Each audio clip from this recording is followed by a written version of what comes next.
عليكم ورحمة الله وبركاته.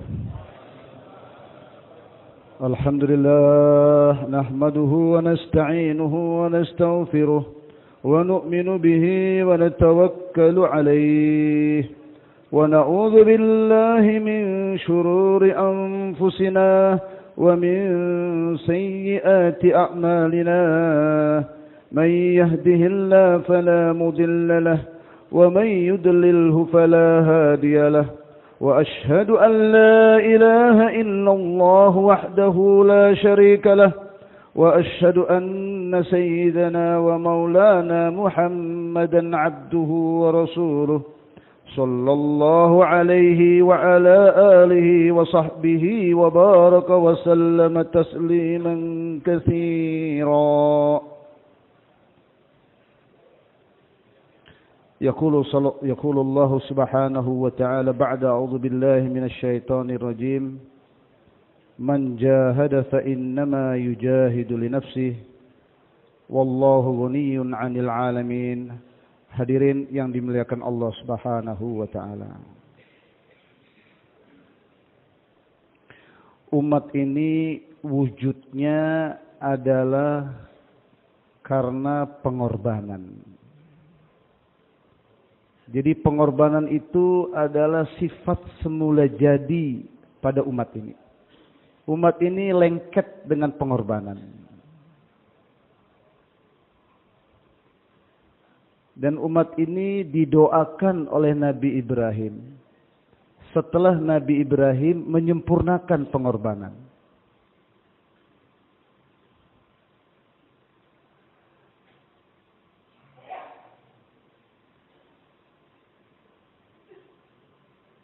Bukan teori pengorbanan, bukan satu pengorbanan.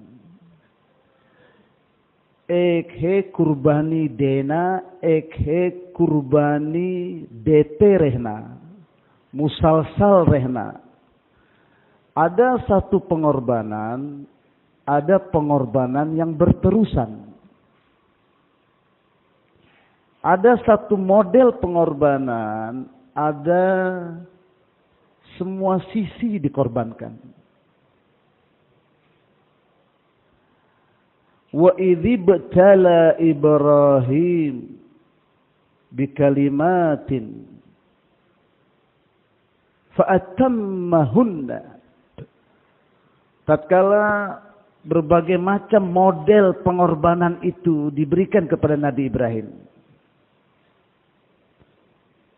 Nabi Ibrahim telah menerima semua takazah tadi dengan segala pengorbanannya. Fa'atammahun, disempurnakan semua takazah pengorbanan tadi. Qala inni ja'iluka linnasi imama. Baru Allah berikan laqab, gelar, kamu layak jadi imam kepada semua manusia.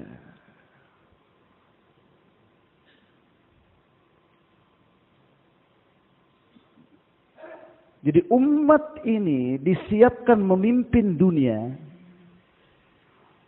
Umat ini disiapkan oleh Allah Subhanahu wa taala untuk membawa risalahnya, ayat-ayatnya.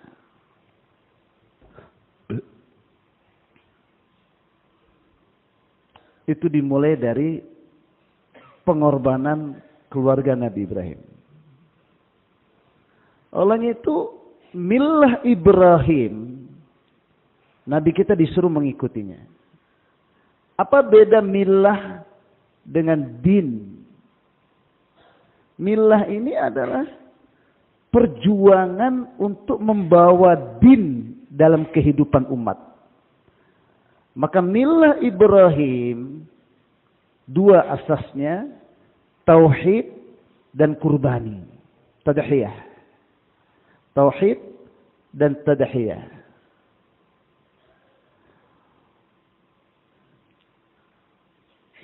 Fattabi' millata Ibrahim hanifa. Ikut millahnya Ibrahim ini yang suci. yang murni, yang suci.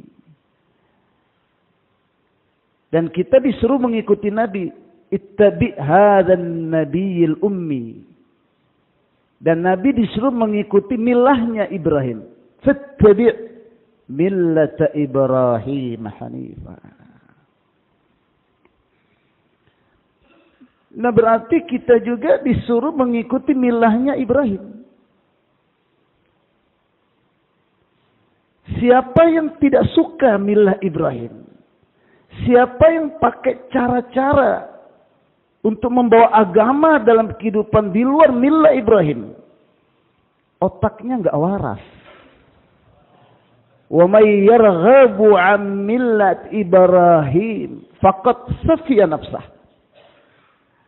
Mereka yang tidak suka dengan program, dengan pengorbanan untuk mewujudkan agama dan dimulai dengan tauhid.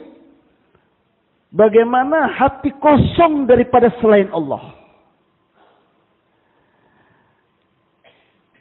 Inna bura'a'u minkum wa mimma ta'buduna min dunillah.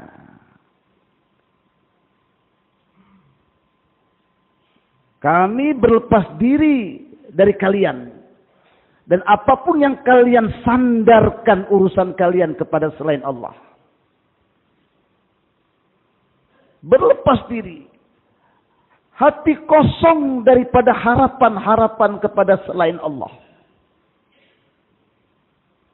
Dan tanpa itu, agama tidak akan wujud. Dan mengeluarkan sandaran-sandaran harapan kepada selain Allah akan mewujudkan ketaatan yang murni. Li'annal imtithal al-awamir ala hasabi azamatil amir. Karena orang akan taat kepada perintah kalau dia tahu kebesaran di balik perintah itu. Siapa yang memerintahkan saya?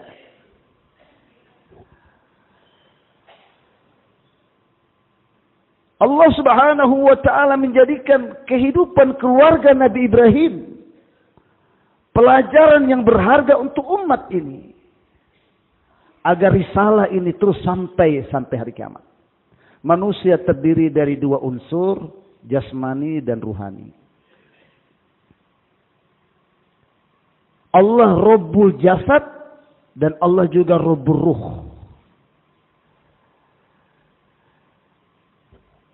Untuk memelihara jasad, Allah Subhanahu wa ta'ala menata alam ini. Sirkus kehidupan alam ini dibentangkan oleh Allah Subhanahu wa ta'ala. Wasyamsu tajri li mustaqarrin laha. Wa anzalna minas sama'i ma'a. Fa arsalna riha. Matahari terbit. Hujan diturunkan, angin ditiup, musim silih berganti.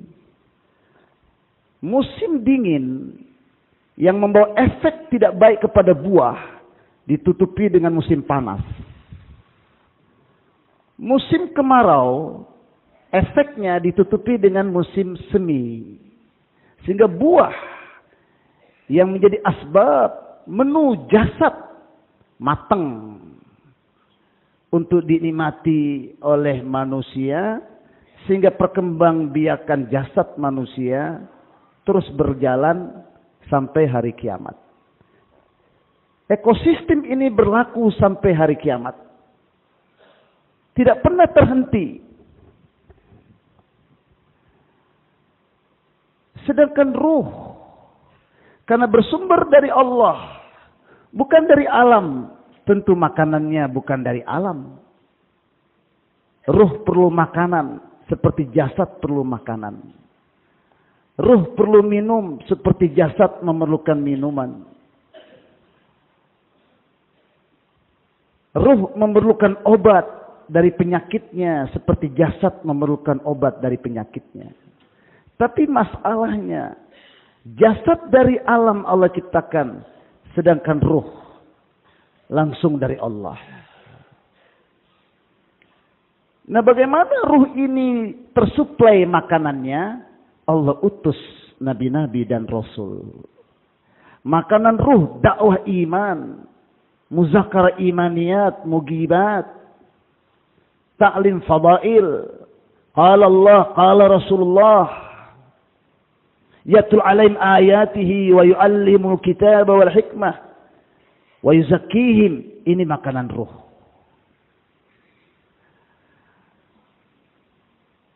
Wa kadzalika arsalna rusulana tatra. Demikian kami utus nabi demi nabi. Wa in min qaryatin illa khala fiha nadhir. Tidaklah setiap kampung kecuali ada nabi di situ. Tetapi kenapa pintu kenabian ditutup? Sedangkan Karkun sendiri tiap tahun masturahnya melahirkan.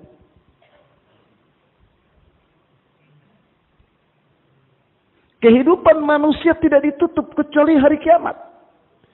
Kenapa Nabi ditutup dengan diutusnya Nabi kita sebagai Nabi yang terakhir?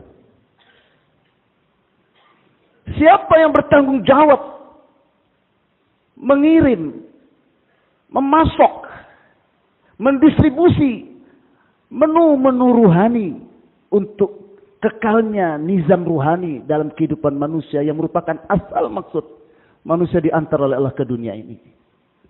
Siapa yang bertanggung jawab? Nabi sudah tidak ada.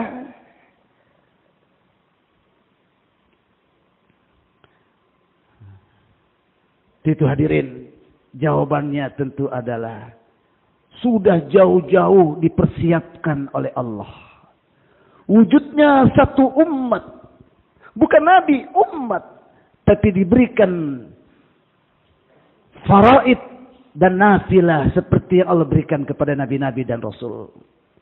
Ya Isa, inni ba'ith min ba'dika ummah. Wahai Isa, aku mengutus. Seperti Allah berkata kepada Nabi Musa,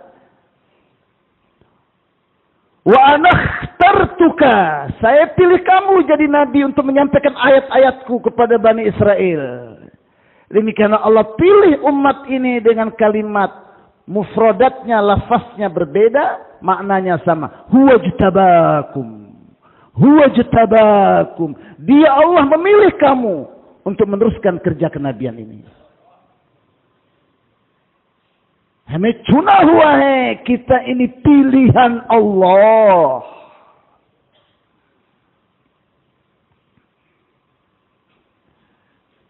Umat ini kitalah yang bertanggung jawab membagi-bagi menu ruhani. Dan manusia kelaparan di ujung-ujung dunia ruhnya.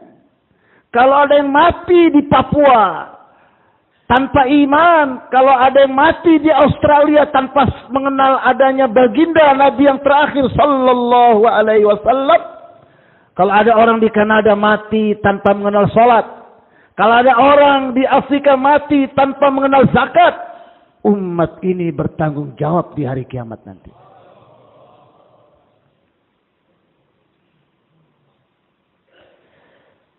Untuk itu ayat menurut Mufti Zainal Abidin yang paling memberatkan Nabi adalah ayat ini. Ya ayuhan Nabi, balligh ma unzila ilaika min rabbik. Fa in lam taf'al fama ballaghta risalatah. Wallahu ya'simuka minan nas. Wahai Nabi, tabligkanlah, sampaikanlah ayat-ayat yang diturunkan kepadamu kepada semua manusia.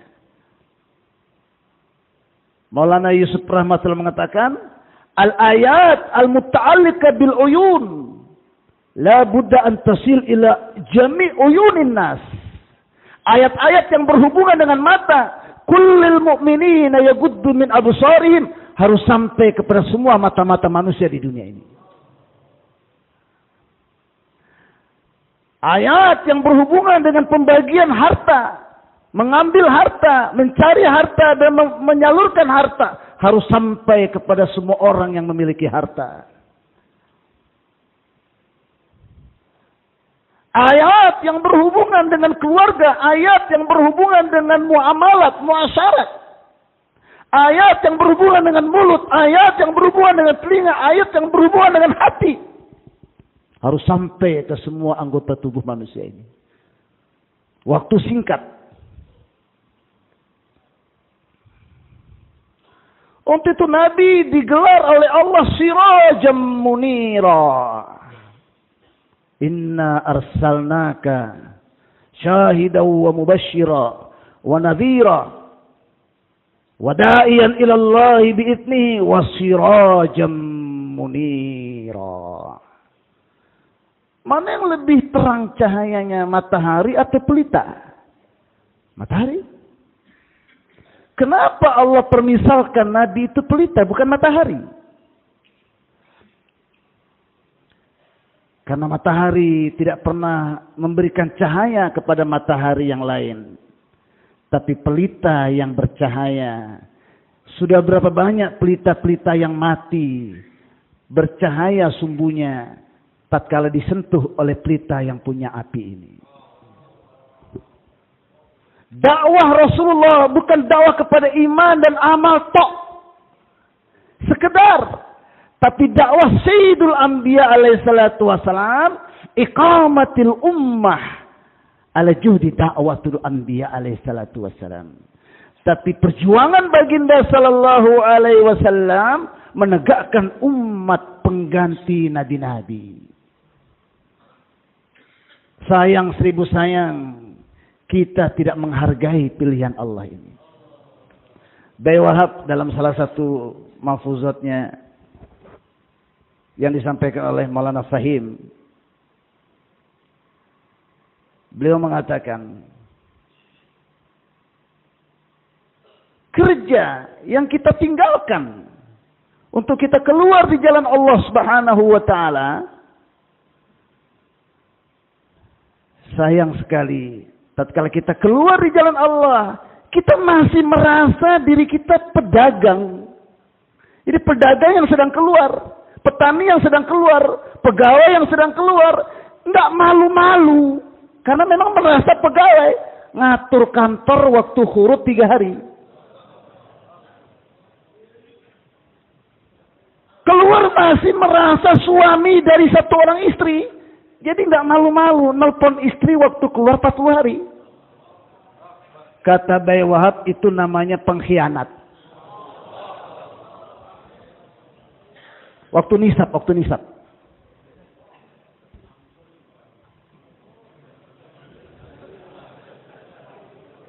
Bahkan Bayi Wahab bilang, yang bawa HP waktu nisab itu tablik Americano.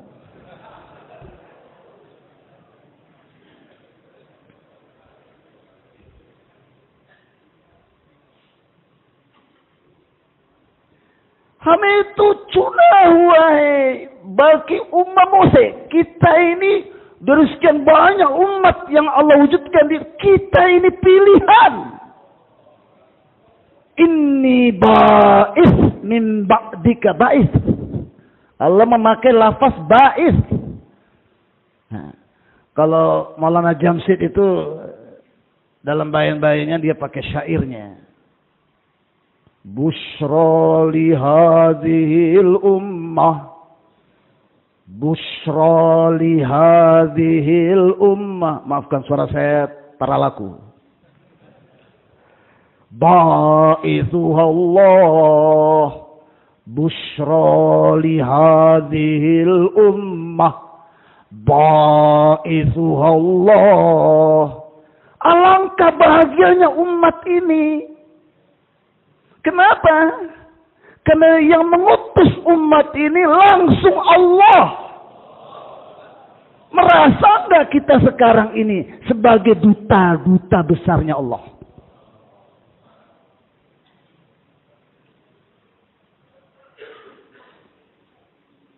Jadi kata Bayi Wahab, kerja di belakang yang kita tinggalin, Dan kita sekarang keluar di jalan Allah 3 hari, 4 hari, 4 bulan. Tapi hati dan pikiran kita masih di pekerjaan yang lama. Baru waktu itu pun baru 3 hari dari 30. Baru 40 hari dari 360. Terus dipotong lagi dengan telepon istri. Dipotong lagi dengan telepon barang sudah masuk di labobar itu.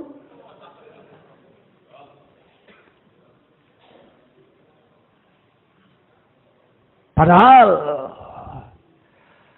Hadraji rahmatullahi alaihi mengatakan, tatkala kita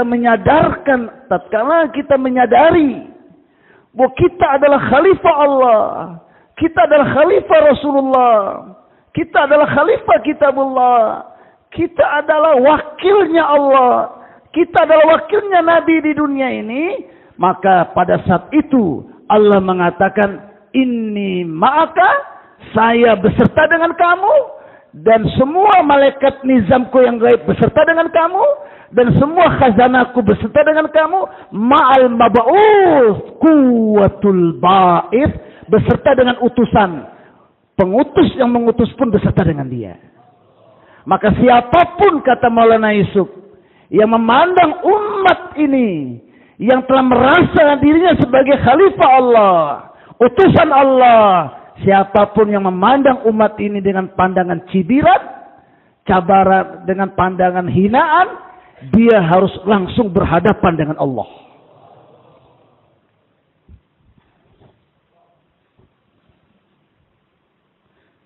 Nah, kenapa kita tatkala tinggalkan kantor, tinggalkan sawah, tinggalkan kebun, tinggalkan toko, tinggalkan pabrik, keluar 3 hari, 4 hari, 4 bulan, masih merasa diri sebagai pedagang, petani, pegawai, dan hati pikiran kita masih di belakang?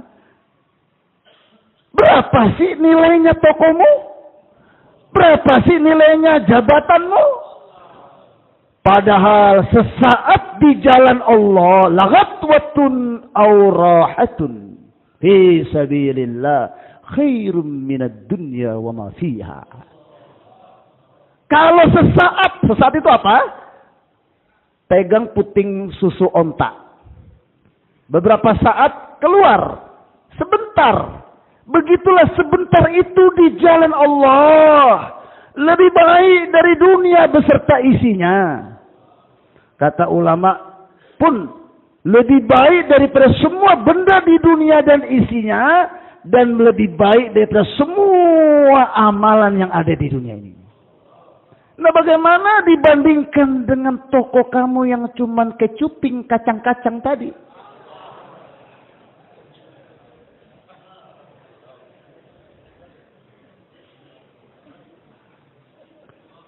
Inni ba'itsum min ba'dika ummah. Akulah mengutus satu umat setelah kamu. Ila asabahum ma yuhibbu syakaru wa hamidu. Wa ila asabahum ma yakrahu sabaru wa tasabu.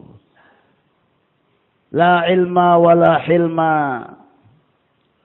Mereka akan meneruskan kerja nabi-nabi. Ini mahdzuf.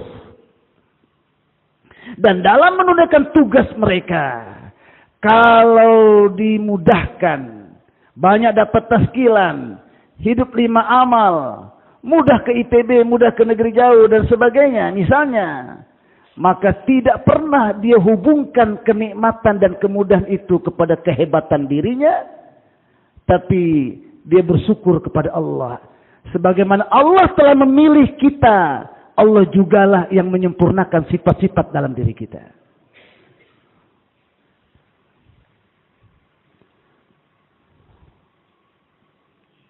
Tapi kalau sulit taskilan, banyak tantangan, maka tidak pernah putus asa, tidak pernah kecewa, tidak pernah mundur. Terus istiqomah dalam kerja, sabar menghadapi keadaan tadi, wajah tidak berubah jadi wajah sontoloyo, Wahtasabu, bahkan disambut kesusahan-kesusahan ini melebihi sambutannya kepada malam Idul Fitri. Karena dia yakin di balik penderitaan dan kesusahan ini Allah beserta dengan saya. Innallaha ma'as sabirin. Karena yang dicari dalam dakwah ini adalah Allah. Fasjud waqtarib. Setiap ucapan dalam dakwah, setiap gerakan pengorbanan dalam dakwah mendekatkan kita kepada Allah. Yang kita cari Allah dalam dakwah ini, bukan cari yang lain. Ma faqada man wajadallah. Kalau orang sudah dapat Allah, adakah yang hilang? Sebaliknya orang yang tidak dapat Allah, malladzi wajada man faqadallah. Apa sih yang didapat kalau orang enggak kedapat Allah? Apa sih yang diterima kalau orang enggak ketemu Allah?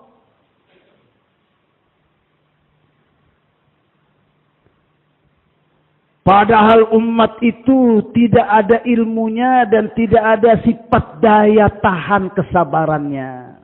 Berarti menggambarkan hadis ini umat secara umum.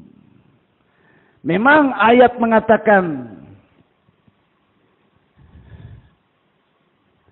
kelompok yang dipilih oleh Allah, ada satu kelompok yang soleh. Tapi dua kelompok adalah kelompok-kelompok yang umum. Yang banyak berbuat dosa. Dan yang kedua, kadang berbuat dosa, kadang berbuat ketaatan. Ya. Di situ Allah katakan, la ilma wa la hilma. Nabi Isa heran. Kaifa yakunu dzalika la ilma wa la hilma? Bagaimana mungkin kerja nabi-nabi? Nabi itu dibentuk. Nabi langsung dibimbing oleh Allah. Baru diberangkatkan ke tengah-tengah umat. Ini umat dari selokan mana, dari mana tempat-tempat. Dipilih juga seperti nabi-nabi dipilih. Mana mungkin? Jos Allah menjawab pertanyaan Nabi Isa. Utihim langsung. Saya yang kasih. Saya yang ajarkan ilmu pada mereka. Saya yang berikan ketahanan kepada mereka. Bahkan Allah langsung menisbahkan ilmu itu kepada dirinya. Utihim min ilmi wa hilmi. Akulah langsung memberikan ilmuku kepada mereka. Dan daya tahanku juga aku berikan kepada mereka.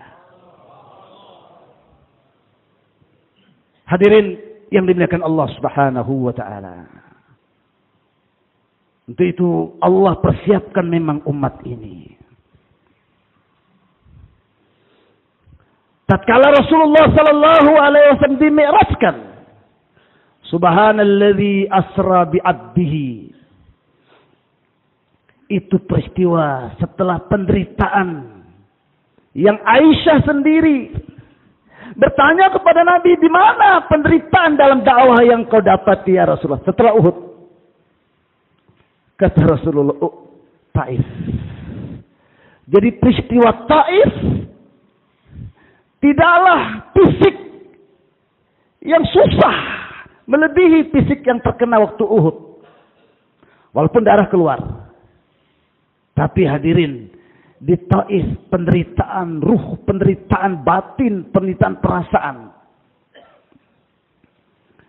Itu pun dikorbankan. Baru Allah angkat derajat. Jadi dai yang akan ditingkatkan oleh Allah. Dai yang bersusah-susah dalam dakwah ini. Jadi kalau kita mau cari enak dalam tabligh, mas, salah alamat, salah alamat.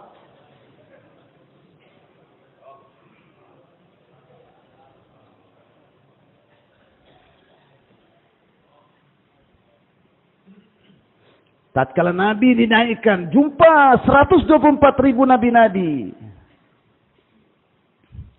Mafhum seakan-akan Allah Subhanahu wa taala berkata kepada baginda sallallahu alaihi wasallam, mereka yang memerangi dan menyakiti kamu sejak kau diangkat jadi nabi sampai Taif kemarin. Puncaknya Taif. Ini akan terus terjadi tatkala kamu pindah nanti dari Mekah. Penderitaan ini cukup dengan kalimat Nabi, uzitu fillah ma lam yuza ahad. Khuwiftu fillah ma lam yukhawwaf ahad. Aku disakiti di jalan dakwah ini yang tidak mungkin siapapun disakiti seperti itu. Dan aku ditakut-takuti, diancam yang tidak mungkin siapapun diancam seperti itu. Nah, ini penyakit kita sekarang ini.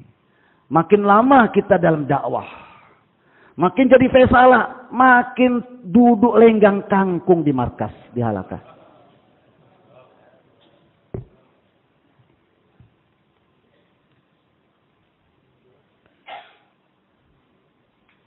Dari sejak kau diutus jadi nabi sampai Taif ini. Dan akan terus berlangsung penderitaan ini.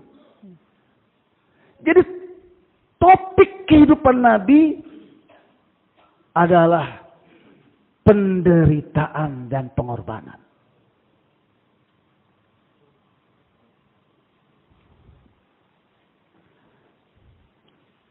Tapi ingat, berapa banyak mereka yang menyakiti kamu. Di belakang mereka terpendam potensi untuk meneruskan kerja kamu. Jadi tidak boleh ada sedikit pun dendam dalam dirimu. Kekecewaan di dalam hatimu. Terus sangka baik kepada mereka. Terus usaha datangi lagi dan lagi kepada mereka. Sehingga tugasmu, jangan kau meninggalkan dunia ini sebelum wujud sahabat majmu'atus sahabah yang sifat mereka seperti sifat nabi-nabi. Jangan kau tinggalkan dunia ini sebelum wujud kumpulan bilangannya seperti nabi-nabi dan sifat mereka pun seperti nabi-nabi, sehingga agama ini, ayat ini dapat dibawa sampai hari kiamat. Ya, zemedari, tanggung jawab.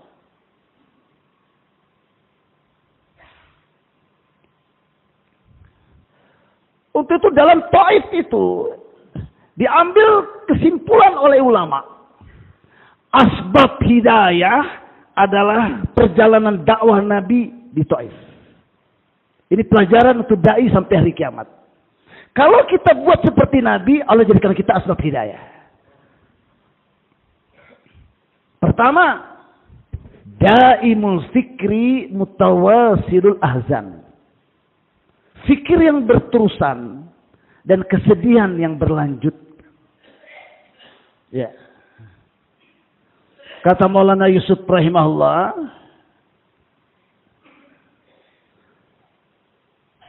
dakwah, definisi dakwah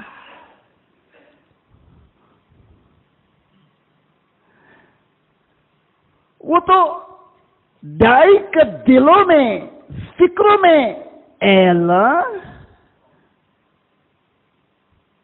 दावत वाले काम तेरे अमर है और तेरे हर हर अमर सारे आलम को पहुंचाना मेरे जिम्मे तूने लगाया है. Pikiran dan kerisauan ini menyatu dalam darah dan daging pikiran dai 24 jam walaupun dia mau tidur. Walaupun dia sendirian. Yaitu, ya Allah, tanggung jawab dakwah adalah perintahmu. Dakwah perintah Allah. Seperti kita paham sholat perintah Allah, zakat perintah Allah, puasa perintah Allah. Demikian juga dakwah perintah Allah. Dan menyampaikan perintah dakwah ini dan cabang-cabangnya. Dan dengan dakwah supaya umat taat kepada ibadah. Ibadah dengan cabang-cabangnya. Buah dari ibadah adalah akhlak. Dengan cabang-cabangnya muamalah muasyarah. Dan payung daripada semua itu adalah hududu syar'i. Ya Allah, menyampaikan ayat-ayatmu ke seluruh dunia. Semua lapisan masyarakat manusia di dunia adalah tanggung jawab yang kau perintahkan kepada aku. Dai, hati dan pikirannya menyatu dengan perasaan ini. Walaupun dia duduk sendirian, walaupun di atas kasur, pikiran dan hatinya menerawang di atas tanggung jawab itu. Balik ma unzila ilaika min rabbik. Sampaikan ayat ini yang kau dapat dari Allah. Apa kata Allah? Fa in lam taf'al, kalau gara-gara istri enggak setuju, kalau gara-gara anak lagi sakit, kalau gara-gara rumah sedang dibangun, kalau gara-gara enggak ada duit, enggak ada motor, kalau gara-gara hujan, kalau gara-gara ancaman-ancaman, kamu tidak sampaikan ayat ini, fama ballagta risalatah, berarti tanggung jawab yang diberikan kepada kamu, kamu sudah sia-siakan.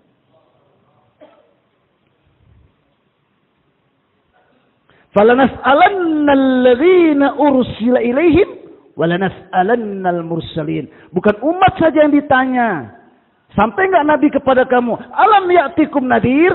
Nabi pun ditanya dan kita pun penerus kerja Nabi ditanya. Kita dakwah enggak? Kita bergerak enggak? Kita tashkili enggak? Kita usuli enggak?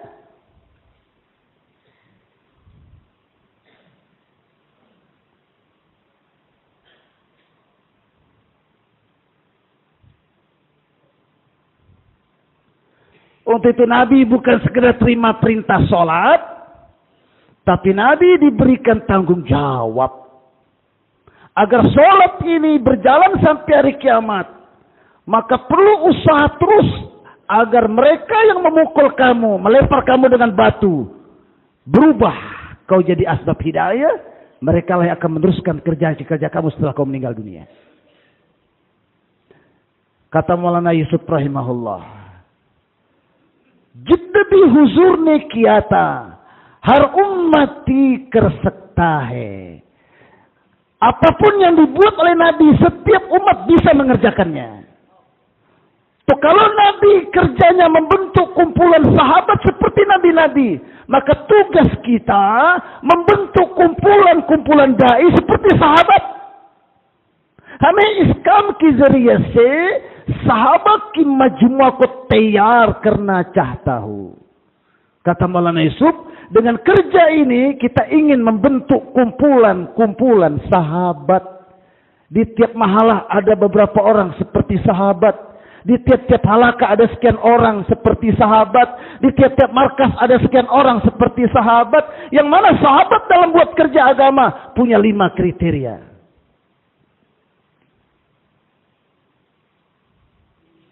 Satu, siap ditaskil kemana saja. Kapan saja. Dalam kondisi apa saja. Dengan siapa saja. Kemana saja. Satu. Nah, kita dalam kerja ini, lihat level itu. Sudah ada berapa orang di markas-markas kita yang seperti itu. Tidak perlu banyak untuk menegakkan agama ini dan hancurnya kebatilan, tapi diperlukan majmu'ah, kumpulan. Oleh itu Maulana Yusuf mengatakan, setiap kita sibuk membentuk kumpulan seperti sahabat. Siapa yang siap membentuk kumpulan sahabat? Ya, jangan kedengaran besok buat partai baru lagi.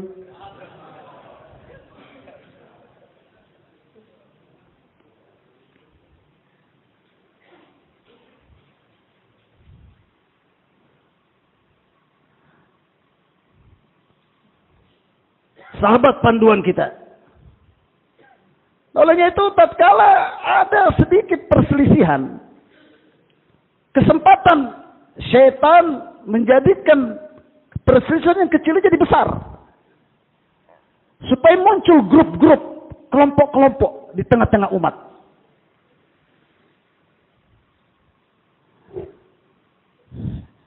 Disulut peperangan-peperangan mereka pada masa jahiliyah. Sehingga ada yang mulai memanggil, ya ayyuhal muhajirin, yang sana ya ayyuhal ansor. Setelah ambil nama suku-suku mereka, maka berita ini dibawa ke markas, sampaikan kepada Rasulullah sallallahu alaihi wasallam. Maka lantas Rasulullah tinggalkan markas, langsung terjun ke medan. Allah Subhanahu wa ta'ala turunkan ayat, ya ayyuhalladzina amanu taqullaha haqqa tuqatih wa la tamutunna illa wa antum muslimun. Dengan mudahnya imam baca ayat ini di mimbar, Rasulullah dapat ayat ini di medan perjuangan. Jadi takwa itu jangan cuma di masjid. Di lapangan juga takwa. Takwa jangan hanya dalam ibadah, dalam muasyarah pun harus ada takwa. Wa'tasimu bihablillahi jami'a wa la tafarraqu. Berpegang teguhlah kamu dengan agama, jangan berpecah, jangan buat grup-grup. Wadhkuru ni'matallahi 'alaikum id kuntum a'da. Ingat, dulu kamu bermusuhan kan? Fa'allafa baina qulubikum. Allah satukan hati kamu. Fasbahtum bi ni'mati ikhwana, kamu jadi seperti saudara kan? Wa kuntum ala syafa hufratin minan nar fa'anqadhakum min. Dulu tatkala kamu dalam kekufuran seperti berada di jurang neraka, fa'anqadhakum minna. Dengan Islam Allah tarik kamu dari jurang neraka. Kamu dihadirkan di dekat surga. Setelah ayat itu Allah katakan, wal takum minkum ummatun yad'una ilal khair. Nah, ini perpecahan yang terjadi ini harus segera ditangani. Masalah di tengah-tengah umat jangan dibiarkan berlanjut. Cepat lapor. Masalah di mahala bawa ke halakah. Masalah di halakah nggak selesai cepat bawa ke markas. Masalah di markas nggak selesai cepat bawa ke provinsi. Masalah di provinsi bawa ke Ancol. Bawa ke Ancol jangan merasa paling benar. Bawa ke Ancol ingin islah. Ingin mendengarkan nasihat orang tua-tua. Baru masalah ini cepat selesai. Allah bimbing. Ya. Allah turunkan ayat ini. Wal takum minkum ummatun yad'una ilal khairi wa ya'muruna bil ma'ruf wa yanhauna 'anil munkar wa ulaika humul muflihun. Jadi umat yang secara umum diberikan tanggung jawab dakwah, harus ada orang yang korbannya banyak. Seumur hidup di markas, separuh hidupnya di markas. Menyambut takaza-takaza umat. Ini ada masalah, Rasulullah langsung datang. Harus ada orang di markas seperti itu. Ada masalah di Halaka, cepat datangi. Ada masalah di Papua, cepat didatangi Papua. Ada masalah di Sumatera, cepat ke Sumatera. Kalau ada dalam kerja dakwah kita nih, orang yang tidak terikat dengan waktu. 4 bulan, 4 hari, 3 hari. Ini ada takaza di Sumatera, ada masalah. Siapa yang siap ke Sumatera? Saya baru pulang IPB.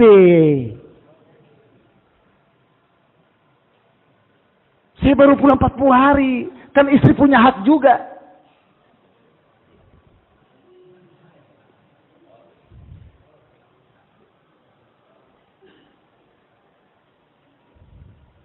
Jadi 4 bulan, 40 hari, 3 hari ini adalah diberikan kepada orang-orang yang masih cinta dunia.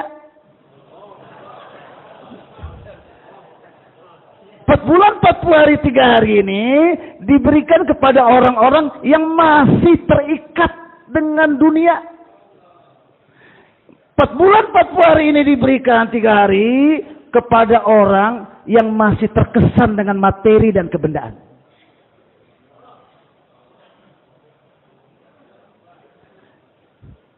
Ibarat bayi ini masih dikasih susu.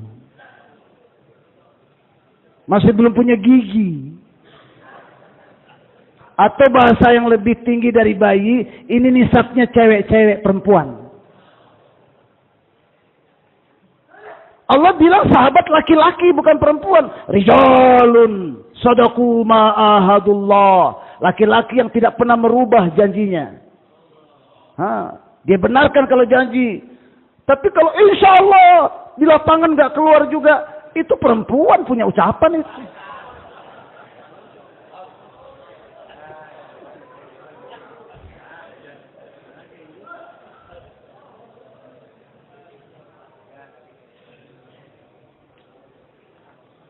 Makanya rijal, rojul itu ada dua. Rojul sinonimnya dengan rijal.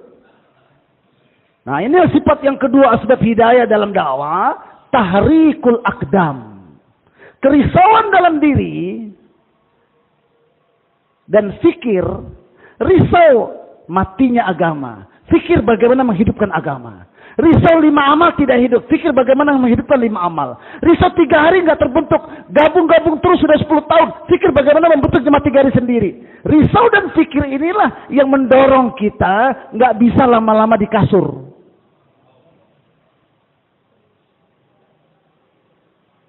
Tahrikul akdam. Menggerakkan kaki terus keliling.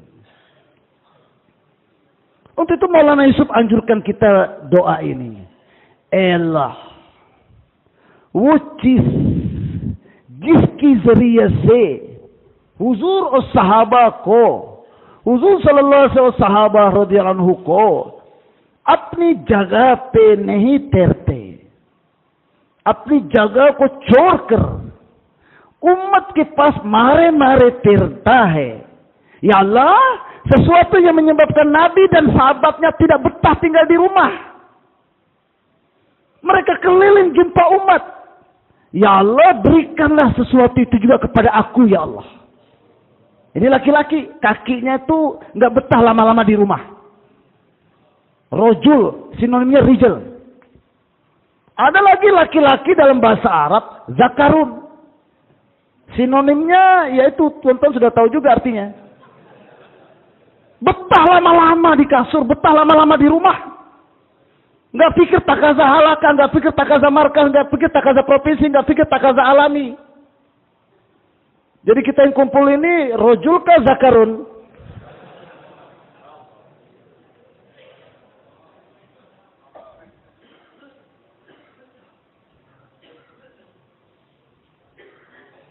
Sifat yang kedua sahabat dalam kuat kerja agama, harnafa ko korban karna. Mereka siap mengorbankan segala keuntungan pribadi dan dunia mereka. Yang ketiga, mereka menahan segala penderitaan. Yang keempat, mereka meletakkan diri dan harta dalam musyawarah. Dan yang kelima, tidak ada yang mereka inginkan kecuali hanya ridhonya Allah.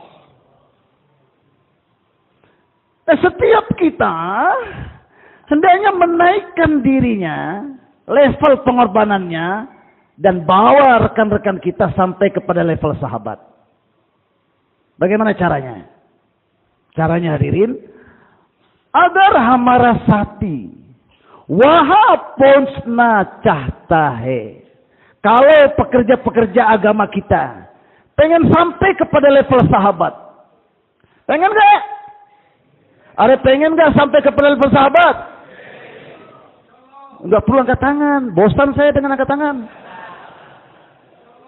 Keputusan hati, nggak cukup angkat tangan. Kan saya tidak minta angkat tangan. Kalau teman-teman kita ingin sampai kepada level sahabat, bukan diminta angkat tangan nih. Dengarkan selanjutnya kalimat Maulana Yusuf. Sabko bulker, Allah ko maksud benau. Lupakan yang lainnya, hanya jadikan Allah maksud hidup kita.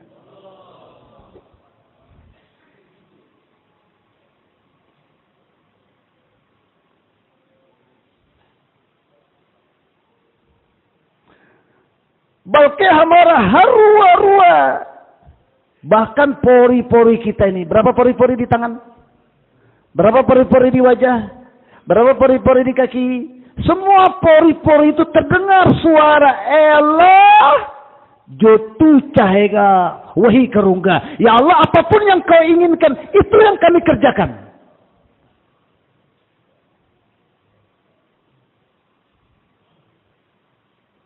Hadirin yang dimuliakan Allah Subhanahu wa taala. Sudah masa berlalu lama. Umat berada dalam penderitaan dan kesusahan. Di sana gempa, di sana banjir, di sana tsunami, di sana harga barang naik, di sana pemimpin-pemimpin yang tidak adil, di sana istri yang tidak taat, bahkan ada istilah Yang sini susah gara-gara nggak punya anak. Yang di sini susah gara-gara ada anak. Yang di sini susah gara-gara nggak punya pekerjaan. Yang di situ susah gara-gara pekerjaan. Yang di sini susah gara-gara lama berjomblo. Yang di sini juga susah. Kenapa ente susah? Istri saya, Tuan. Yang di sini susah nggak ada istri. Yang di sini susah gara-gara ada istri. Yang di sini susah nggak punya kerja. Yang di sini susah karena pekerjaan. Yang di sini susah penghasilannya belum jutaan. Yang di sini susah penghasilannya gara-gara miliaran.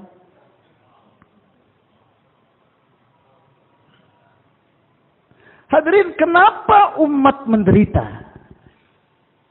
Kenapa dengan fasilitas yang mewah, asbab yang sempurna, tetap rakyat dan pemerintah, orang miskin dan kaya susah? Hadirin, karena usul-usul kehidupan Nabi atau usul-usul kehidupan ini tidak mengikuti usul kenabian. Falyahdzaril ladzina yukhalifuna an amrihi an tusibatun Falyahdzaril ladzina yukhalifuna an amrihi an tusibahum fitnatun aw yusibahum adzabun alim.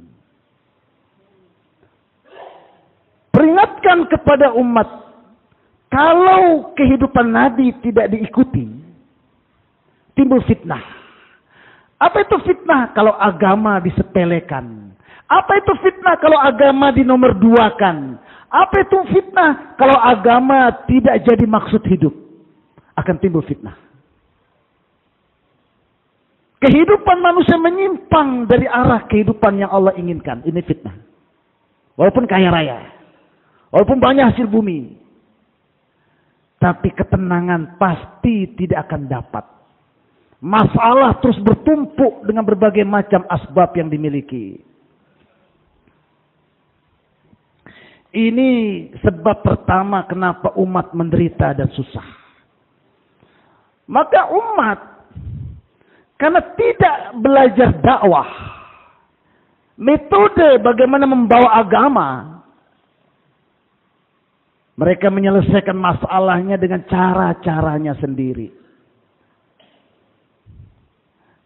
Jadi menyelesaikan masalah tanpa mengikuti usul-usul kenabian menimbulkan masalah yang baru. Jalani kehidupan tidak mengikuti usul kenabian, muncul masalah. Dan menyelesaikan masalah tidak mengikuti usul kenabian menimbulkan masalah baru. Berapa banyak masalah yang muncul dalam kehidupan umat ini. Seperti burung yang masuk dalam sangkar. Seperti burung yang masuk dalam jala atau binatang. Semakin dia bergerak, semakin mengikat tubuhnya. Betul apa tidak? Seperti mobil yang masuk, orang timur bilang taprof, di lumpur. Semakin dia tancap gasnya, semakin. Demikianlah keadaan umat di zaman ini sekarang. Hadirin yang dimuliakan Allah Subhanahu wa taala. Masalah umat tidak akan selesai oleh orang-orang pasar. Masalah umat tidak akan selesai oleh para hartawan-hartawan. Masalah umat tidak akan selesai oleh pejabat-pejabat.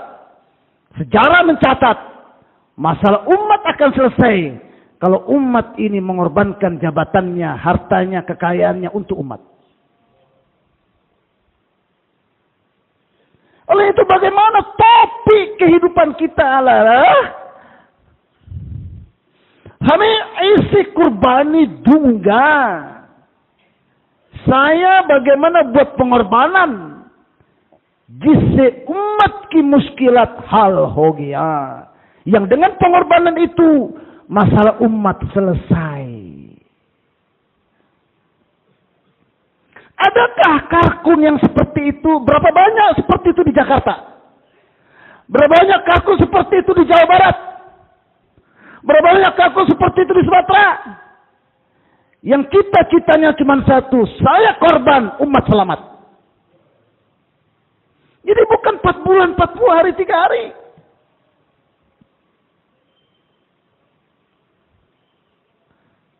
Hadirin, Maulana Yusuf rahmatullah alaih. Setiap minggu biasanya pulang ke rumah berdampingan dengan markas. Istrinya menyiapkan kamar dihiasi karena mau kedatangan suaminya. 1 minggu lewat tidak datang. Minggu kedua tidak datang.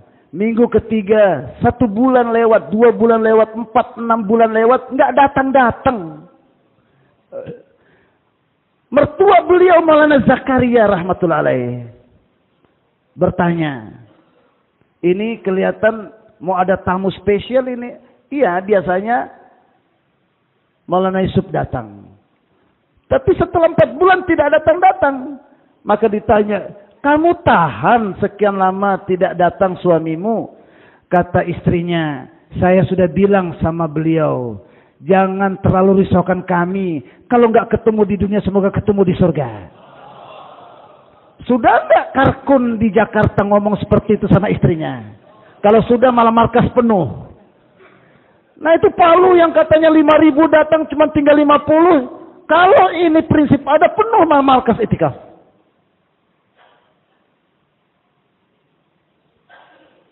Hadirin yang dimuliakan Allah Subhanahu wa taala.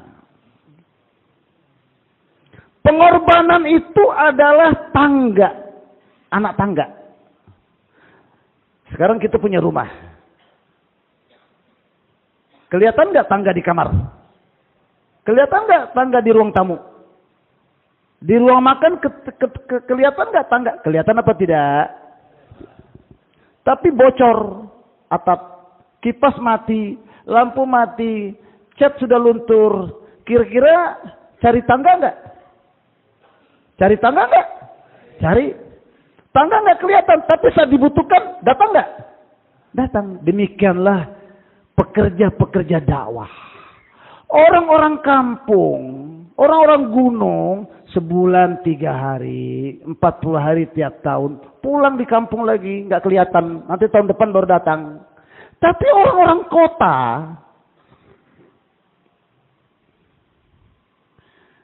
itu jangan terikat 4 bulan 3 hari. Kapan dipanggil markas? Labbaik. Kapan dipanggil markas? Labbaik. Jangan hitung pengorbanan yang lalu, hitung apa yang belum saya korbankan.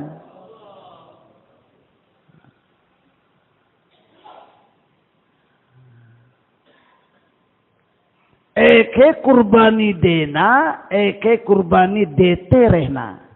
Ada satu sisi buat pengorbanan, ada sisi yang lain, pengorbanan yang berterusan. Manakala Nabi Ibrahim disuruh tinggalkan Palestina, dia tinggalkan. Tinggalkan orang tua, dia tinggalkan. Tinggalkan kampung, dia tinggalkan. Hanya suruh bawa istri dan anaknya. Istri yang pertama suruh tinggal, dia tinggalkan. Tapi nggak dikasih tahu kemana perginya. Tiba-tiba kelihatan padang pasir. Taruh anak istrimu di situ. Sekarang pengorbanan yang berikutnya, anak bayi itu kau tinggalkan juga. Dan pengorbanannya hanya punya korma beberapa butir dengan air sedikit. Sistem pengairan tidak ada di Mekah. Sistem pasar tidak ada di Mekah. Ruko-ruko tidak ada di Mekah. Air pun nggak tahu di mana dapat. Rumah satu pun tidak ada. Dalam kondisi itu, Nabi Ibrahim disuruh tinggalkan mereka, jangan ngomong. Ini level pengorbanan berikutnya. Taat. Nabi Ibrahim pergi, man amaraka bihada. Siapa yang perintahkan? Diam. Diam, gak boleh ngomong kok. Bilang Allah. Ini karena kunjos masih banyak ya. Yang kedua, man amaraka bihada. Diam. 3 kali.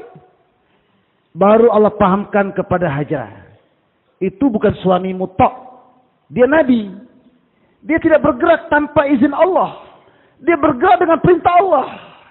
Demikianlah selayaknya kita siapkan istri kita, anak kita. Kalau bapak pergi ke markas, jangan tanya kapan pulang. Perintah Allah. Dan jangan tanya kenapa yang ditinggalkan sedikit. Perintah Allah. Maka Allah rubah. Hajrah bertanya, pertanyaannya dirubah. A'amar Allah.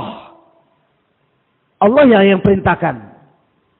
Karena disebut nama Allah, Nabi Ibrahim anggukkan kepala. Tidak boleh ngomong. Demikianlah dalam kerja dakwah ini. Takaza yang sudah rutin 40 hari, istri sudah siapin tuh tahu bulan apa suami kita pergi, kapan balik. Pekan keberapa suami saya keluar 3 hari, malam markas kapan. Tapi kalau kita berada di level ini terus, kerja nggak akan meningkat.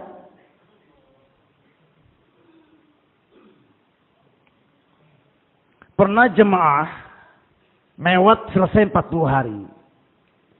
Maulana Ilyas bukan bayan wapsi, tapi bayan hidayah. Tafakutnya tinggal separuh.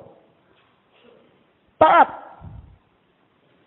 Pulang dari 40 hari kedua, Maulana Ilyas bukan bayan wapsi, kasih lagi bayan hidayah. Tafakutnya hadis.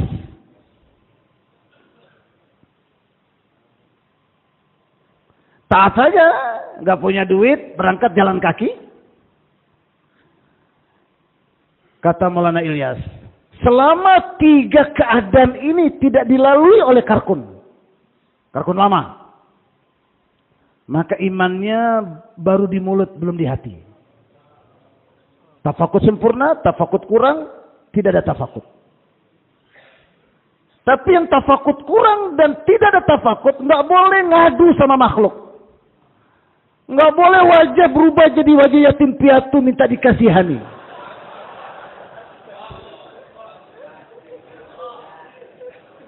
Nggak boleh lapor ke tim taskil, uang saya sudah habis. Orang yang begini kasih pulang aja.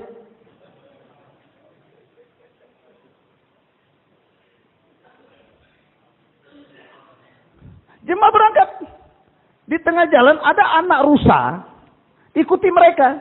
Masuk di kampung.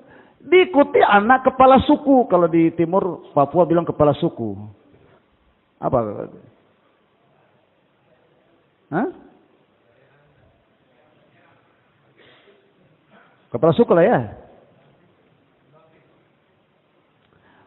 Anak itu setelah tahu rombongan masuk masjid, dia balik. Kemudian datang sama bapaknya.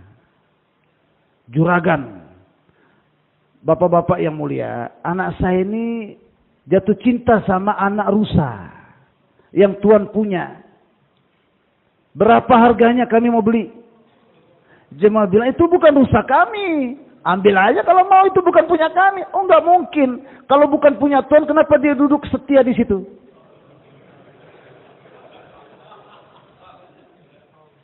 Pokoknya kasih kami berapa harga, kalau tidak keluar dari sini. Jadi dunia jatuh hina di kaki orang-orang yang tidak ada terkesan lagi dengan materi dan kebendaan. Orang-orang yang begini, doanya itu didengar oleh Allah. Jadi tuan-tuan yang mulia, dalam kerja ini kita perlu menguatkan ruh kita. Dengan kekuatan ruh, amal kita kuat. Dengan kuatnya amal, doa-doa kita kuat. Doa-doa kita kuat, akhlak kita jadi baik. Nggak mungkin orang bisa baik akhlaknya kalau doanya nggak kuat. Karena dengan kekuatan doa ngambil dari Allah, nggak pernah ngambil dari makhluk. Orang yang sudah bisa ngambil dari Allah, mudah berbagi kepada makhluk. Sifatnya selalu memberi manfaat kepada makhluk. Dan tidak ada keinginan sedikit pun menyakiti makhluk. Ini tertib. Akhirnya hadirin 40 hari selesai. Karena Allah tundukkan dengan kudratnya dunia di bawah kaki mereka. Nah hadirin jemaah sekalian yang dimuliakan Allah Subhanahu wa ta'ala. Pengorbanan Nabi Ibrahim ini, Nabi Ibrahim sampai di ujung kampung berdoa. Saya terjemahkan bahasanya Maulana Yusuf dalam bayan beliau. Ya Allah. Kalau Arabnya kan Allahumma inna askantu min dzurriyyati biwadin ghairi dzar'in inda baitikal muharram rabbana liqimus shalah. Sekarang ini terjemahan kasar. Ya Allah, saya ingin wujudnya umat keturunan saya yang meneruskan kerja ini. Sebagai seorang nabi, kerja harus berlanjut sampai hari kiamat. Saya ingin keturunan saya. Tetapi kalau masih tinggal di Palestina, di tengah-tengah kerajaan, fasilitas sempurna, mau air ada dispenser, gitu? Mau buah-buah ada kulkas. Kehidupan yang seperti ini membuat umat ini manja.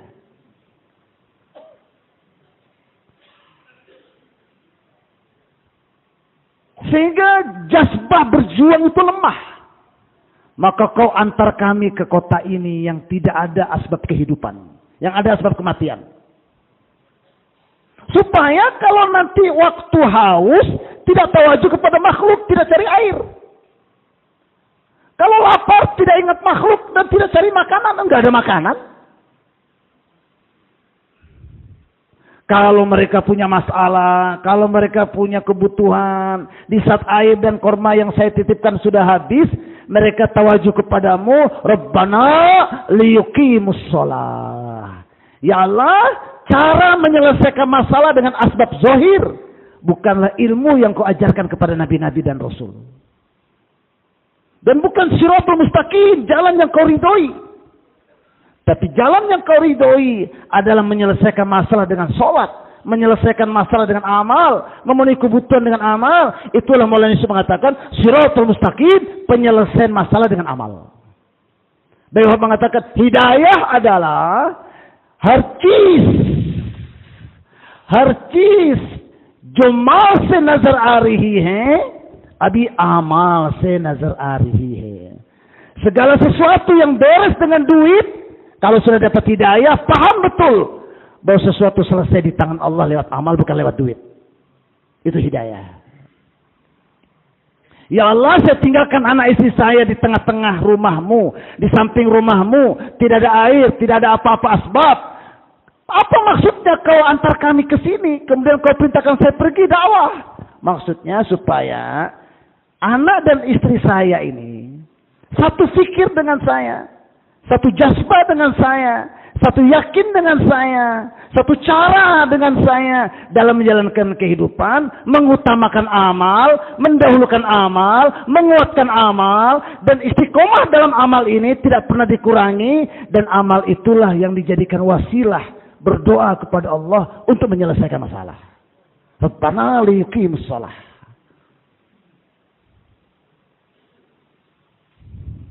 Pengorbanan ini hadirin, Allah tidak cukupkan sampai di situ. Nabi Ibrahim pulang. Berita perintah dari Allah, pulang silakan, tapi jangan turun dari onta, dari kendaraan. Lihat istri, lihat anak, lihat rumah, tapi tidak boleh turun. Rumah ada, istri anak sehat, tanpa adanya kita.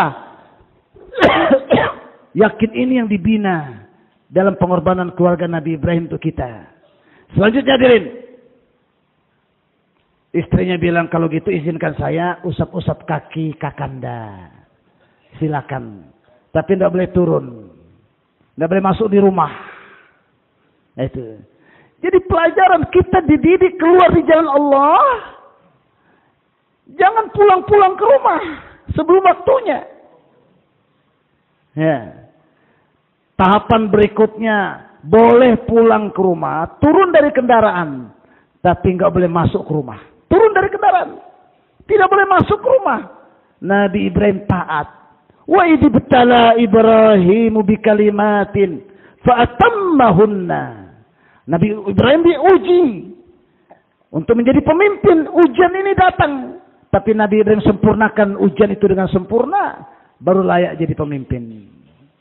Nah kita-kita inilah akan diberikan kepemimpinan membawa umat ini. Kita akan diberikan kembali oleh Allah dunia ini supaya kita memimpinnya dengan agama. Dengan syarat kita sempurnakan pengorbanan kita.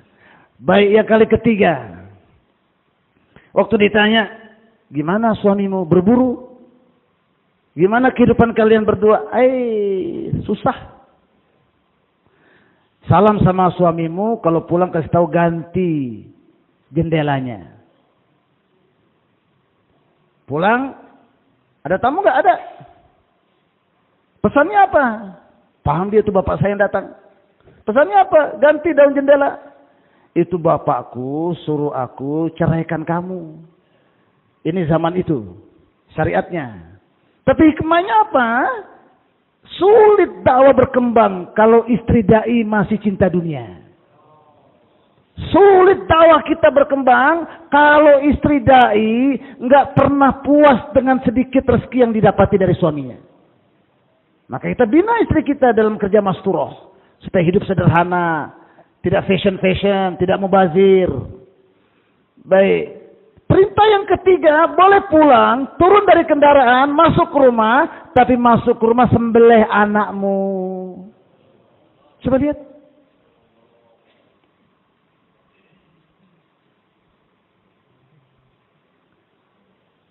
Kemarin di Papua, ada teman kami, nisab 40 hari, 2 tahun lewat. Sejak pandemi. Setelah musda, kita datangi dia. Enggak jadi keluar juga habis musda. Dia bilang, istri saya bilang, anakmu datang mau melahirkan. Kalau kamu pergi, siapa yang ngurus obat-obatnya? Yang kedua, anakmu mau pindah rumah. Nanti yang angkat-angkat barang siapa? Jadi memang tuntutan anak ini terkadang menghambat umat ini menunaikan tanggung jawabnya sebagai umat akhir zaman. Makanya Nabi Ibrahim jadi model sembelih itu anak. Jadi kalau kita disuruh milih menyembelih anak dengan menyembelih keinginan anak, mana yang kita pilih? Yang bilang memilih menyembelih keinginan anak angkat tangan. Lambat-lambat tangannya. Ulangi. Yang bilang memilih menyembelih anak angkat tangan. Didengar dulu apa yang ditanya. Jangan jos. Yang bilang memilih menyembelih keinginan anak kalau bertentangan dengan keinginan Allah. Bahasa sederhana pendidikan ini. Kita tidak disuruh menyembelih anak. Sembelih kemauan anak dan istri. Bos kita kalau bertabrakan dengan nisab kita. Dengan takaza agama kita ini. Ya. Hadirin yang dimuliakan Allah Subhanahu wa taala. Pengorbanan seperti itulah hadirin yang dikehendaki. Bagaimana Allah balas? Allahu Akbar. Masalah makan dan minum selesai dengan kudratullah. Allah Subhanahu wa taala perintahkan Jibril keluarkan air dari Ismail bawah kakinya. Padahal yang cari air siapa? Hajar. Lari ke Safa ada air, ternyata enggak ada. Lari ke Marwah kira ada air, ternyata enggak ada. Allah keluarkan air dari orang yang tidak cari air. Jadi duit dari mana? Duit dari mana? Dari Allah, bukan dari toko, bukan dari kantor. Ini tauhid. Kamane se mal nahi milta. Uang bukan datang dari pekerjaan. Mal Allah deta hai. Harta Allah yang kasih. Kamane mal dene me Allah ka muhtad hai.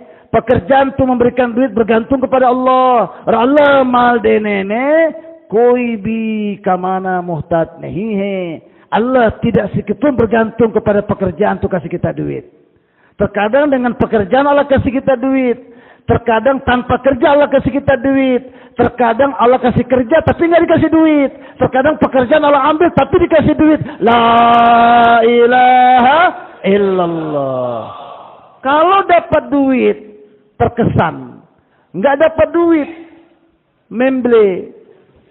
Kalau dapat banyak senang, dapat sedikit sontoloyo. Berarti hati kita masih kotor. Selama kita belum melihat ada duit, tidak ada duit sama. Selama kita belum melihat banyak duit dengan sedikit duit, banyak. Selama kita belum melihat duit sama kertas dan pasir sama, berarti iman kita masih di mulut. Untuk itu nafikan pekerjaan. Bukan tidak kerja. Nafikan pekerjaan dari hati kita. Tapi caranya mulut ini harus dilatih menafikan pekerjaan. Bukan berarti kita tidak kerja. Kerja boleh.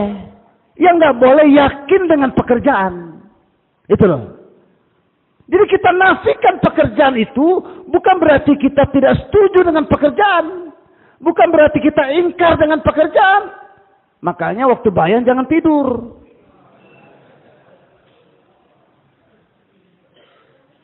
Maulana jangan nafikan pekerjaan. Kita kan masih butuh pekerjaan. Yang kita nafikan keyakinan kepada pekerjaan. Dan itu tidak akan mungkin tanpa mulut ini dilatih. La. Pekerjaan tidak bisa mendatangkan duit. Duit datang dari Allah. Seperti kalau misalnya tehel ada lubangnya. Pasir-pasir macam-macam masuk di dalam. Kita korek semua. Sampai bersih tidak ada satu pasir pun dalam lubang tadi. Demikianlah. La. Kita nafikan semua benda-benda di dunia ini. Nafikan semua keyakinan umat-umat terdahulu. Obat tidak bisa menyembuhkan. Dokter tidak bisa menyembuhkan. Pekerjaan tidak bisa mendatangkan duit. Duit tidak bisa membeli mobil. Duit tidak bisa beli tiket ke Pakistan. Duit tidak bisa membeli rumah. Dan benda-benda serta materi ini tidak bisa membentuk kehidupan. Benda-benda ini tidak bisa menyelesaikan masalah. Makanan tidak bisa mengenyangkan perut. Air tidak bisa menghilangkan haus. Mobil tidak akan bisa mengantar kita ke tempat tujuan. Begitu kita nafikan semuanya. Itna sare musyahada konafi kia jatahe. Sare musyahada ghaib pe agya. Kata Maulana Yusuf, begitu kita nafikan semua yang nampak, sehingga tatkala kita buka mata, yang nampak itu seperti tidak ada lagi. Jadi kita tidak akan terkesan, karena udah nggak ada lagi. Kita punya pandangan batin diberikan oleh Allah, nur basirah. Yang dengan nur basirah itu kita menembus 7 lapis bumi. Menembus 7 lapis langit. Menembus 7 lapis hijab iman kita. Yang kita lihat bukan lagi lautan. Yang kita lihat adalah kudratullah yang menciptakan lautan. Dan kita tidak lagi terkesan dengan bulan purnama. Chan ko dekar chan me gume nahi hai. Chan ko dekar chan ke banane wala me gume hai.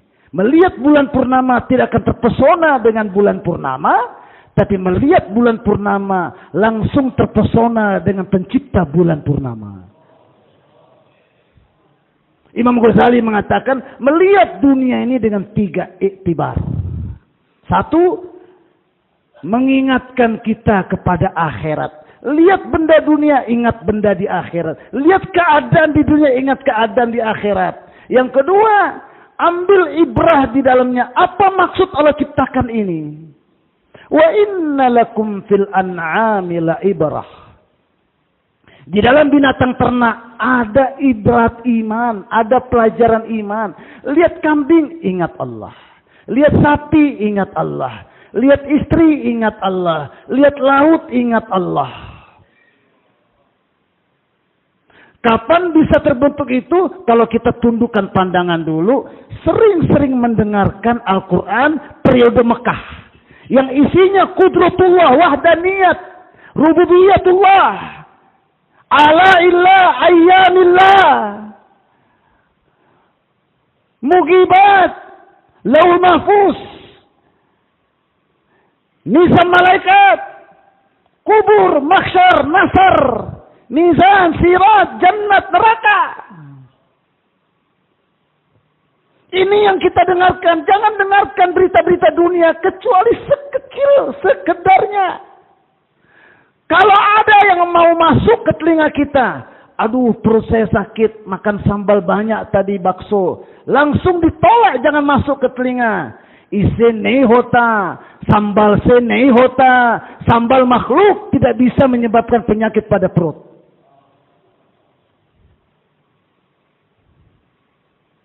Aduh, pileknya nih luar biasa ya, sudah 2 hari ya. Jangan dibawa kipas, nanti tambah lagi pileknya. Kipas tidak bisa menyebabkan bertambahnya pilek. Ini bukannya mengingkari nasihat orang, tapi harus kita belajar menafikan semua perkara asbab-asbab yang diisbatkan oleh teman-teman kita. Seperti batu dari gunung jatuh, pecah, kena hujan dan sebagainya, pecah, sehingga jadi pasir. Kecil dihempas angin, nggak ada lagi di situ. Demikianlah jika Allah kagherhe. Berapa banyak selain Allah, jabatan, dokter, insinyur, pegawai, makanan, bumbu, mobil, senapan, apapun yang namanya Allah kagher selain Allah, keluarkan dari hati kita, jangan sisakan satu pun.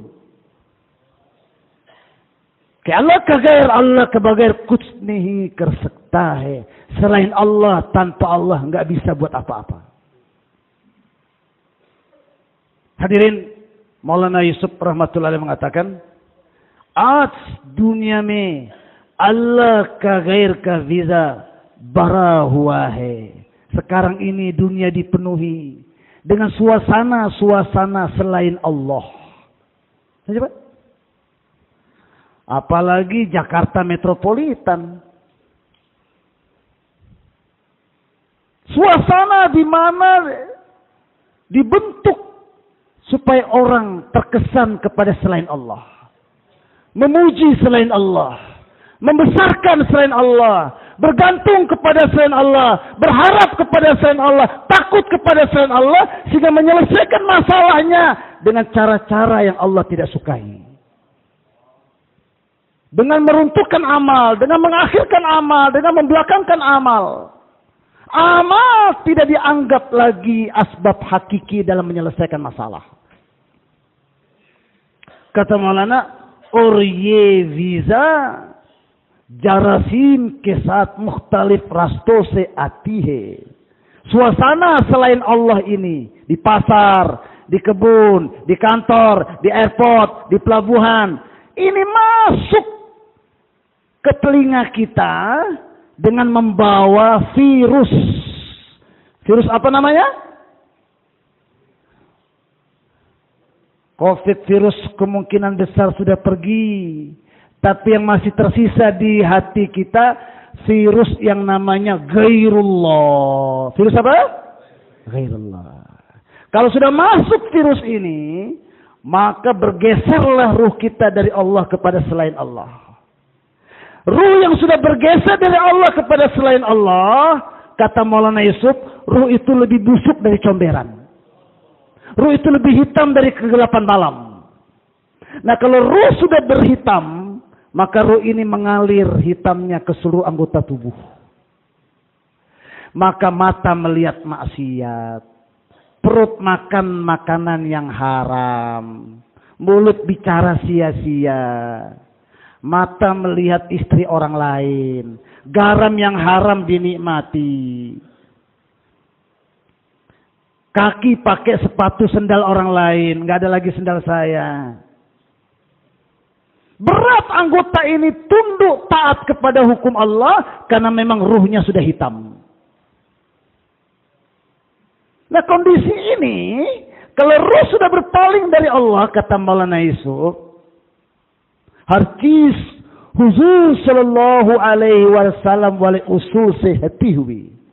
Kalau iman sudah melemah, maka amal yang keluar dari anggota tubuh adalah amal-amal yang keluar dari usul-usul kenabian. Bangun pesantren keluar dari usul kenabian. Bangun masjid keluar dari usul kenabian. Bayan keluar dari usul-usul kenabian. Zikir keluar dari usul-usul kenabian. Berikan sedekah, sumbangan keluar dari usul-usul kenabian. Ya. Dan inilah yang menyebabkan musibah terus berdatangan. Karena cara hidup Nabi kita tidak ikuti. Ujungnya apa? Ujungnya jazbah yang terbentuk adalah menyenangkan makhluk, bukan menyenangkan Allah. Yang penting istri senang. Yang penting bos senang. Yang penting suruh senang. Tapi Allah senang, nggak ada kamusnya lagi. Bahkan bersumpah, demi Allah saya ikhlas kasih ini. Padahal yang dia buat semata-mata untuk menggemukkan nafsunya belaka. Kapankah seorang hamba bisa membedakan antara keinginan Allah dan keinginan nafsunya? Kalau satu-satunya maksud hidup kita Allah, baru kita bisa membedakan mana maunya Allah dan mana maunya nafsu. Itu hadirin yang dimuliakan Allah Subhanahu wa taala. Pengorbanan inilah yang Allah hargai. Kebesaran Allah akan masuk kalau kita korbankan dunia ini. Kalau kita korbankan yang Allah berikan kepada kita, hadirin. Untuk itu pengorbanan ini harus dilestarikan. Sehingga Nabi Ibrahim setelah Allah karuniakan air dengan Jibril alaihissalatu wassalam, kemudian korma dibawa dari surga ditanam di Taif. Ekonomi selesai. Makanan minuman sudah ada. Kemudian Nabi Ibrahim punya doa. Jadikan setiap orang mencintai mereka. Dan jadikan buah-buahan banyak menumpuk di sini ya Allah. Dengan kekuatan doa. Kita lihat kota Mekah bagaimana. Ini pelajaran untuk umat ini dalam buat kerja dakwah. Sandaran umat ini kepada amal. Bukan kepada asbab-asbab materi. Sejauh mana kita kurangi asbab materi. Dan kita perbanyak asbab amal. Sebanyak itu kita akan melihat kudratullah depan mata kita. Itu hadirin yang dimuliakan Allah Subhanahu wa taala. Kita ini harus naik level pengorbanan, tangga tadi. Dan kita bawa rekan-rekan kita dalam pengorbanan tadi. Dan pengorbanan sampai di puncak. Pengorbanan sampai di puncak. Bidadari di atas. Surga di atas. Sungai-sungai susu di atas. Maka kita harus niat. Pengorbanan saya harus sempurna sampai di atas. Bersedia?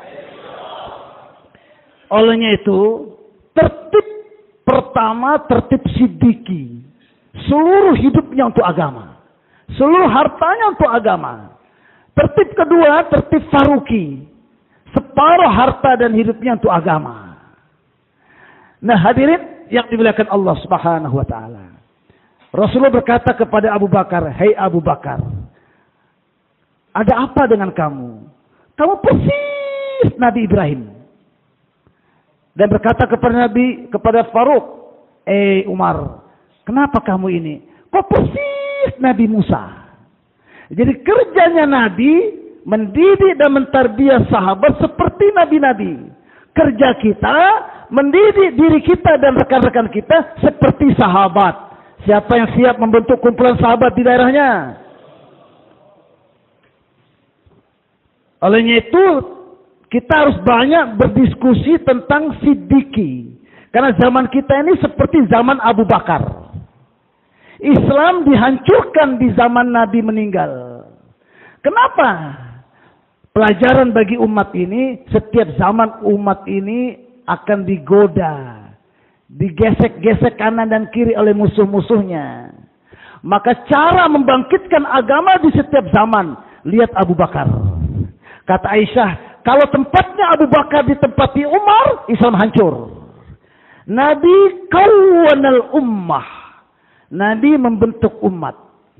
Jadi waktu kisah yang takwa itu, Allah katakan ayat selanjutnya. Yauma tabyaddu wujuh wa taswaddu wujuh. Nanti di hari kiamat. Ada orang dibangkitkan wajahnya putih dan ada yang wajahnya hitam. Ya. Fa'ammal ladzina swaddat wujuhuhum akafartum ba'da imanikum fadzuqul adzaba bima kuntum takfurun.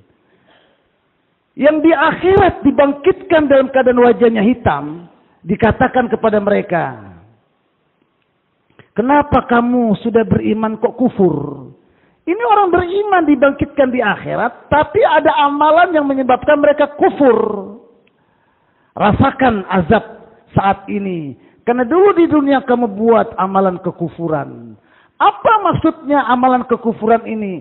Maulana Yusuf rahmatullahi alaihi mentafsirkan ayat ini dari para mufassir, yaitu ada kalimat, wajah, ucapan, gerakan yang menyebabkan umat Muhammadiyah sudah bersatu, tapi gara-gara kita marah-marah, gara-gara kita nggak tertib dalam usul, macam-macam buat gerakan tambahan, umat yang bersatu jadi dua markas.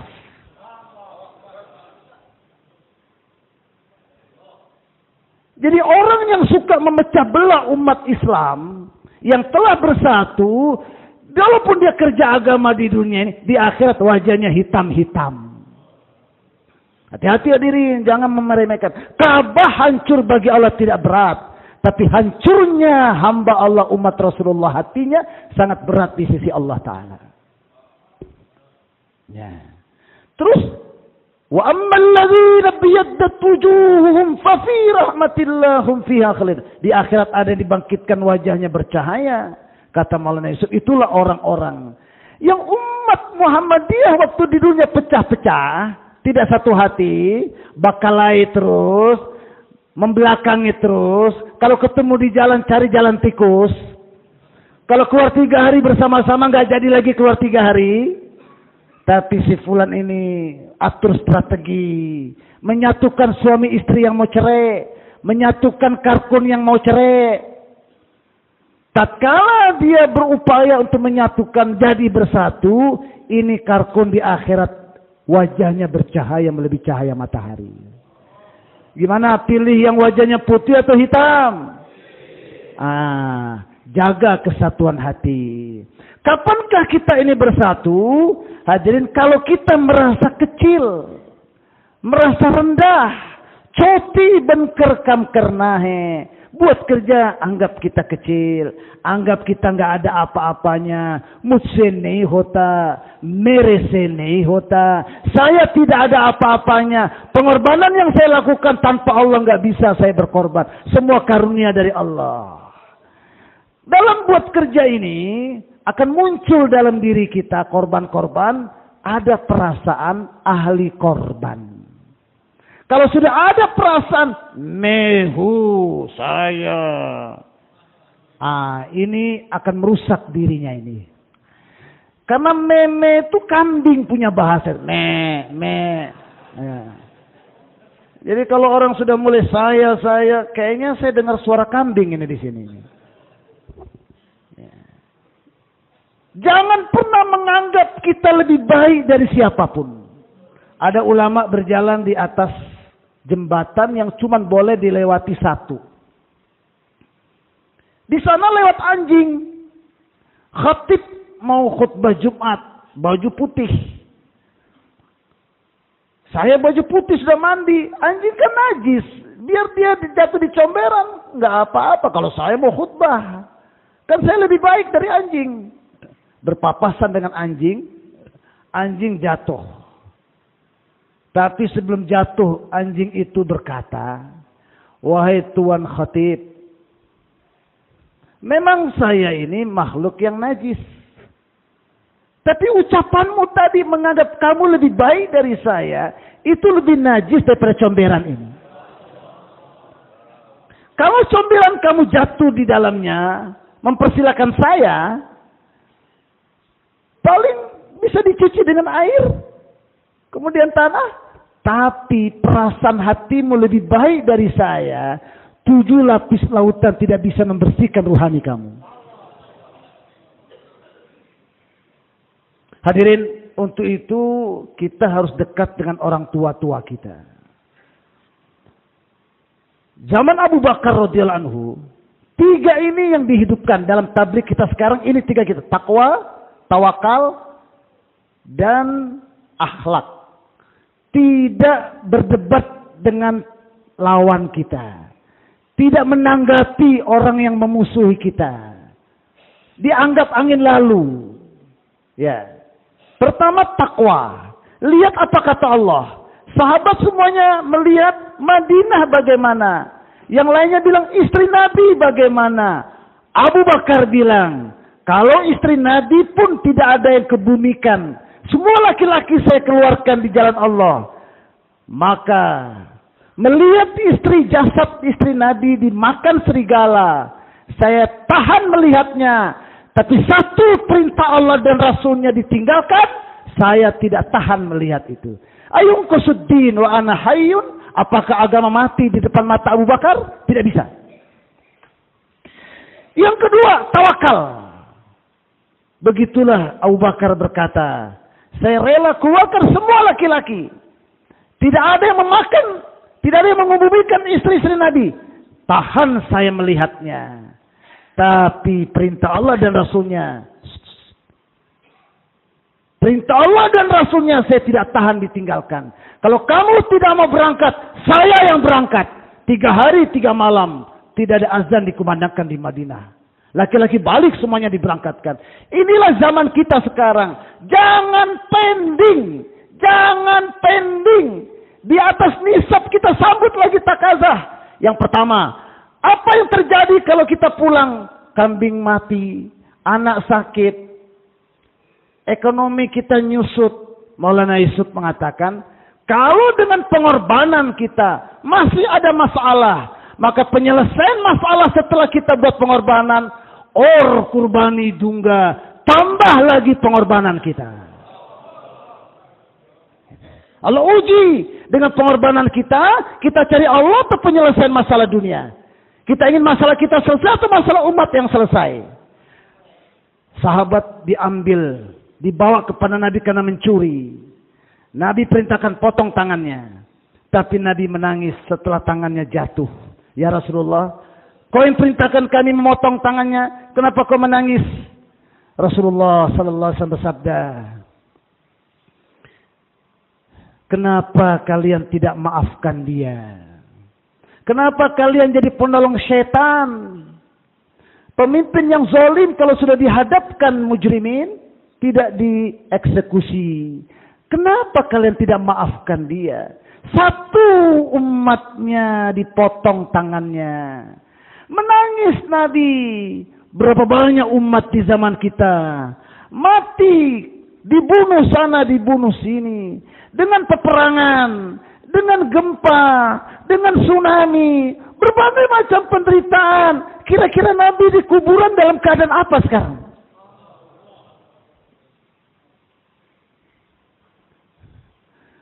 Nah, langkah bahagianya orang yang menyapu tetesan mata baginda di kuburan. Sehingga Nabi bereda tetesan air matanya. Bagaimana caranya? Umat yang menderita di mana-mana ini, kembalikan mereka kepada agama. Itu satu-satunya penyelesaian masalah.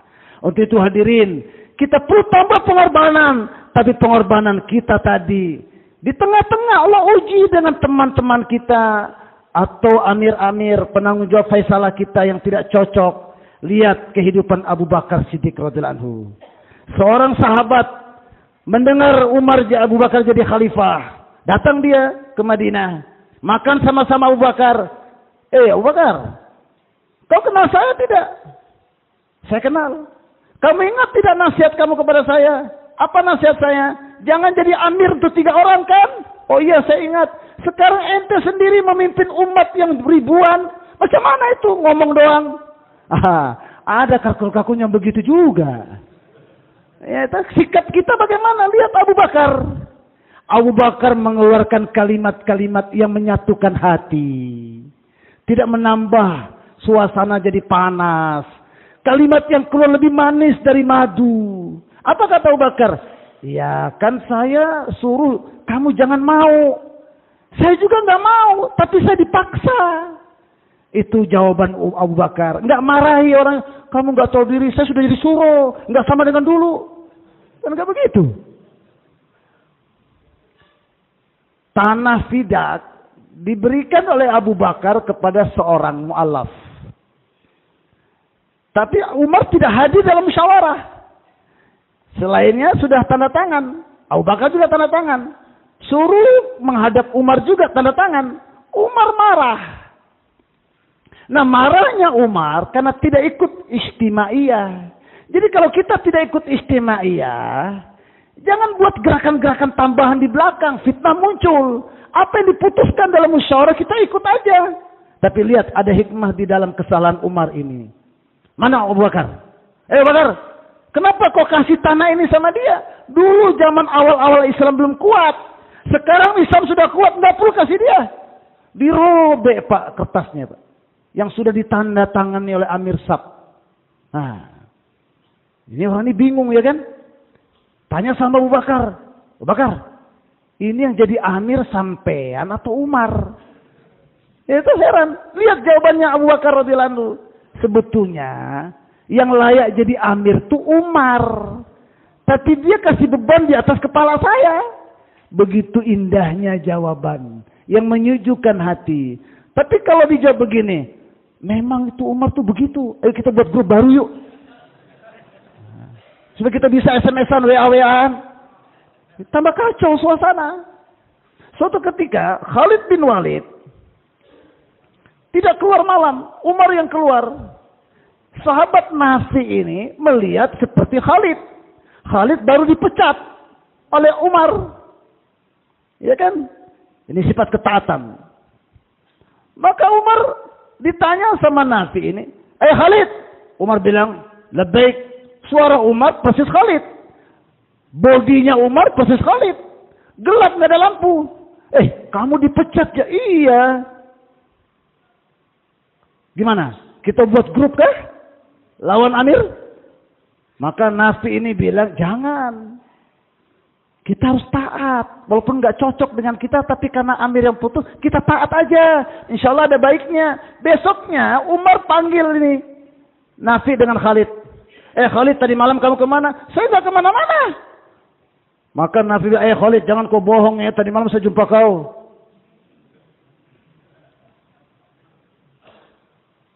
Baru Nafi, apa yang kau bilang sama Khalid?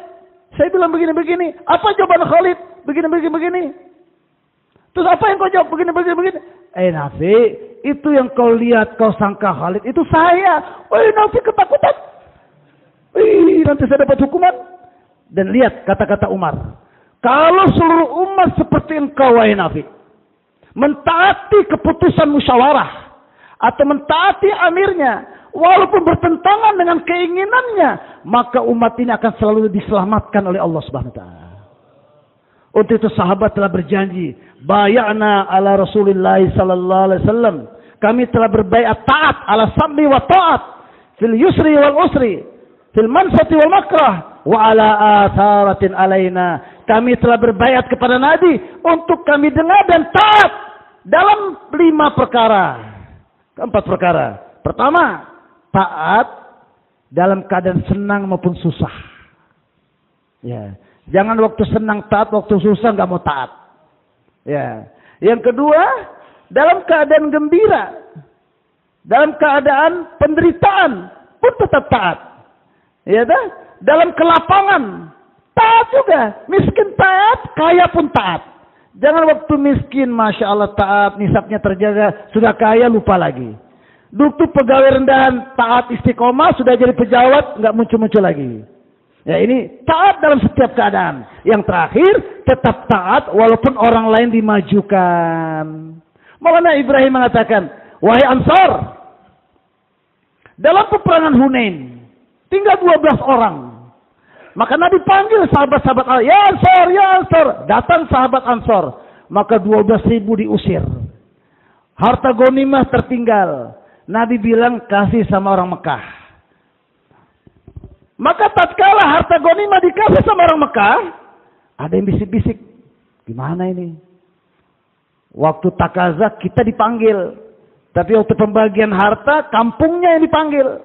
Ini bisikan-bisikan seperti itu sampai hari kiamat muncul itu. Ya, memecah belah ini kerja. Baik, dipanggil. Jangan ada Rasulullah sallallahu alaihi wasallam. Maka Rasulullah tanya, kamu bagaimana? Saya sama dengan mereka ya Rasulullah. Panggil mereka semuanya. Rasulullah tanya, wahai Ansar. Ini pelajaran untuk kita yang bantu kerja agama zaman ini. Wahai Ansar, Gimana kira-kira kalau orang Mekah pulang bawa harta ghanimah, kamu pulang bawa Rasulullah, kau pilih yang mana? Coba kita kalau ditanya begitu, kita pilih harta benda atau Rasulullah?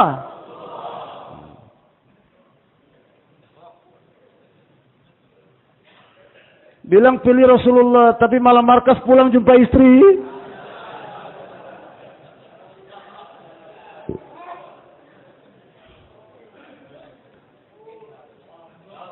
Baik. Suatu ketika, belum peperangan Ghazwan, harta banyak datang.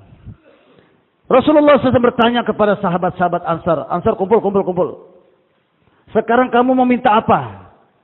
Saya akan berdoa kepada Allah untuk menunaikan hajat kamu. Kata mereka, penting sekali ini. Hebat ini. Musyawarah. Mereka musyawarah. Dan akhirnya mereka putus.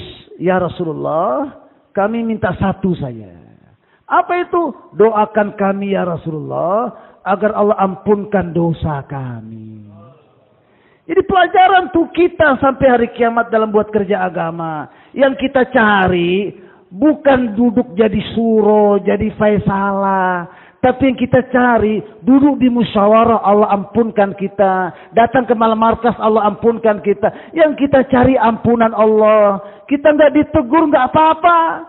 Yang penting Allah tegur kita. Allah panggil kita.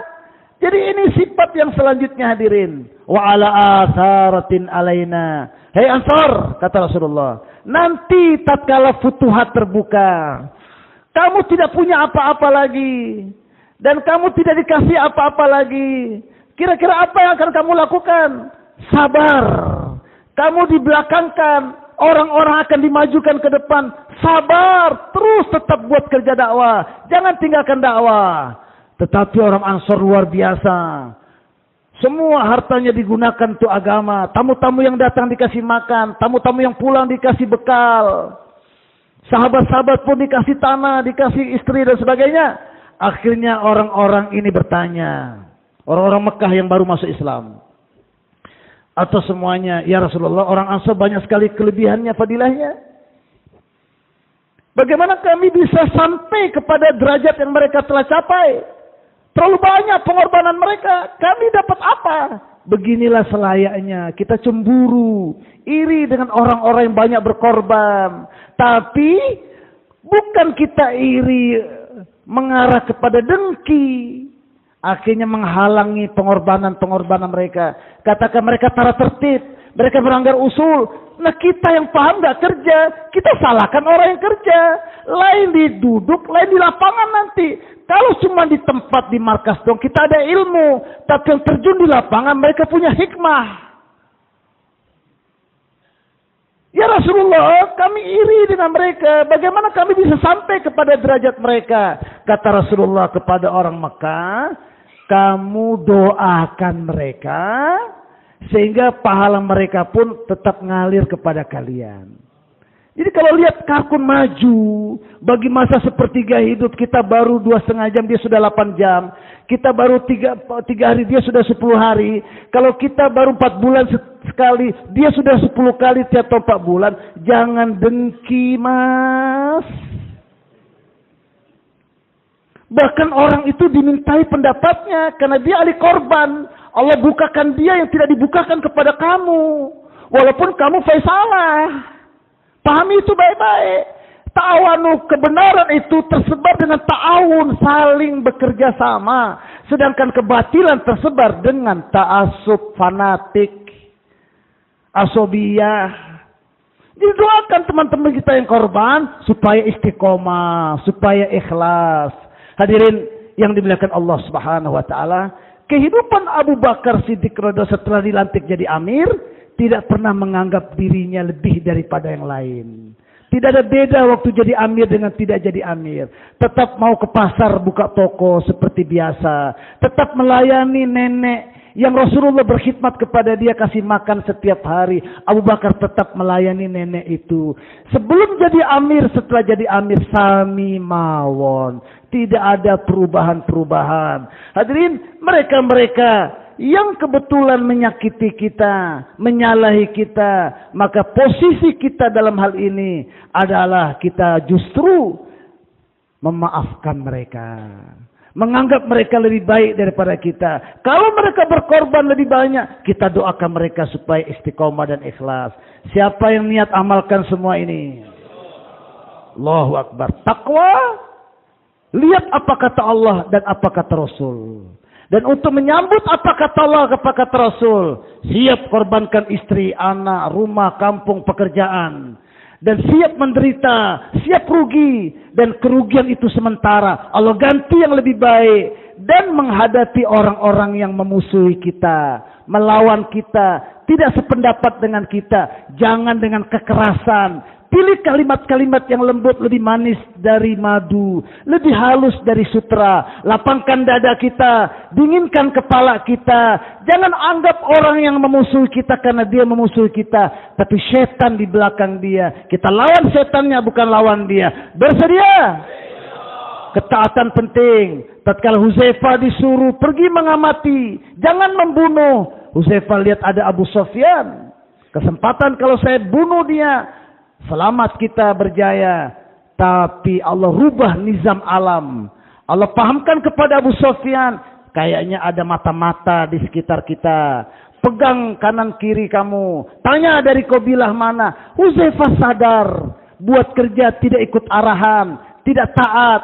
Akhirnya istighfar. Masukkan kembali anak panahnya. Allah rubah nizam. Allah pahamkan kepada Hudzaifah. Tangkap kanan dan tangkap kiri. Kamu dari kabilah mana? Ente dari kabilah mana? Jadi nggak sempat mereka nanya kabilahnya Hudzaifah.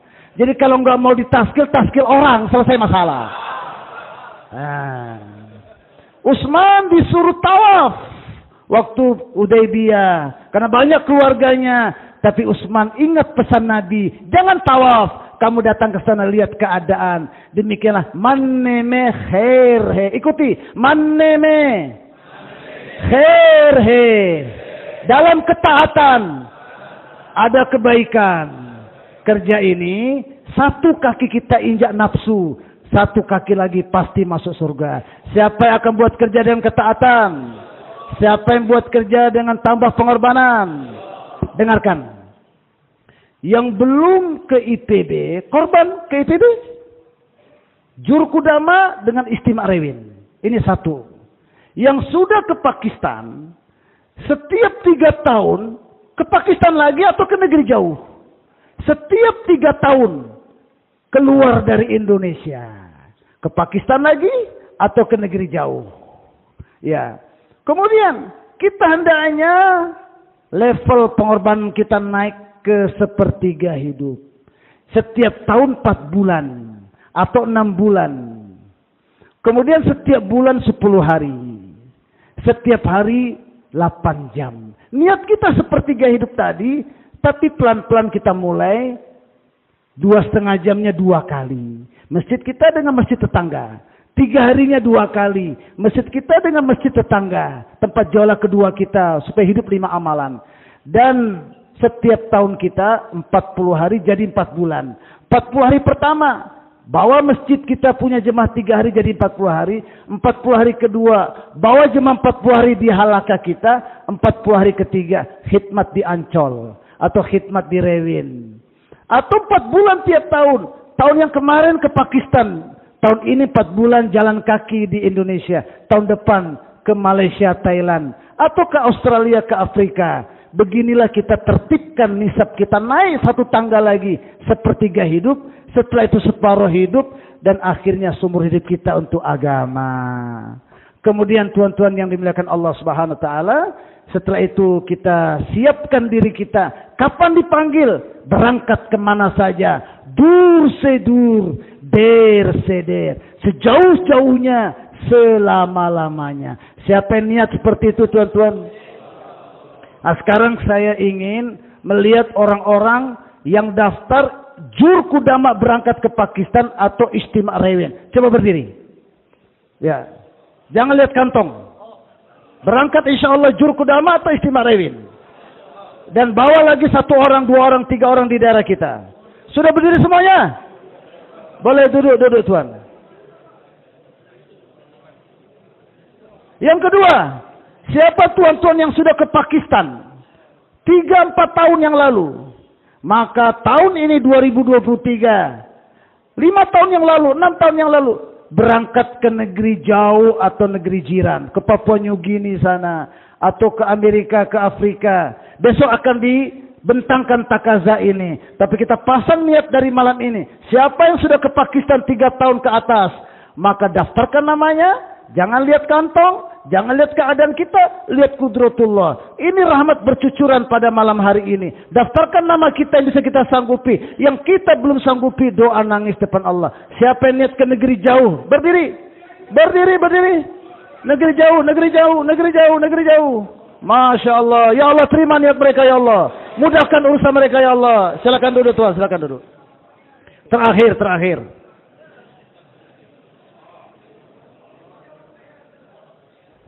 Sekarang tidak usah berdiri. Siapa yang akan menertibkan pengorbanannya, naik level berikutnya, sepertiga hidup, setiap hari 8 jam, setiap bulan 10 hari, setiap tahun 4 bulan dengan musyawarah. Istri anak kita pun kita atur di belakang, pekerjaan kita atur di belakang, kemudian kita berangkat. Siapa yang niat sepertiga hidup? Ya Allah, terima niat kami semua ya Allah. Bangkitkan kerja dakwah di Indonesia ya Allah. Berangkatkan Indonesia ke ujung-ujung dunia ya Allah. Siapkan markas Ancol atau kami di Indonesia menyambut jamak sur dunia ya Allah. Assalamualaikum warahmatullahi wabarakatuh.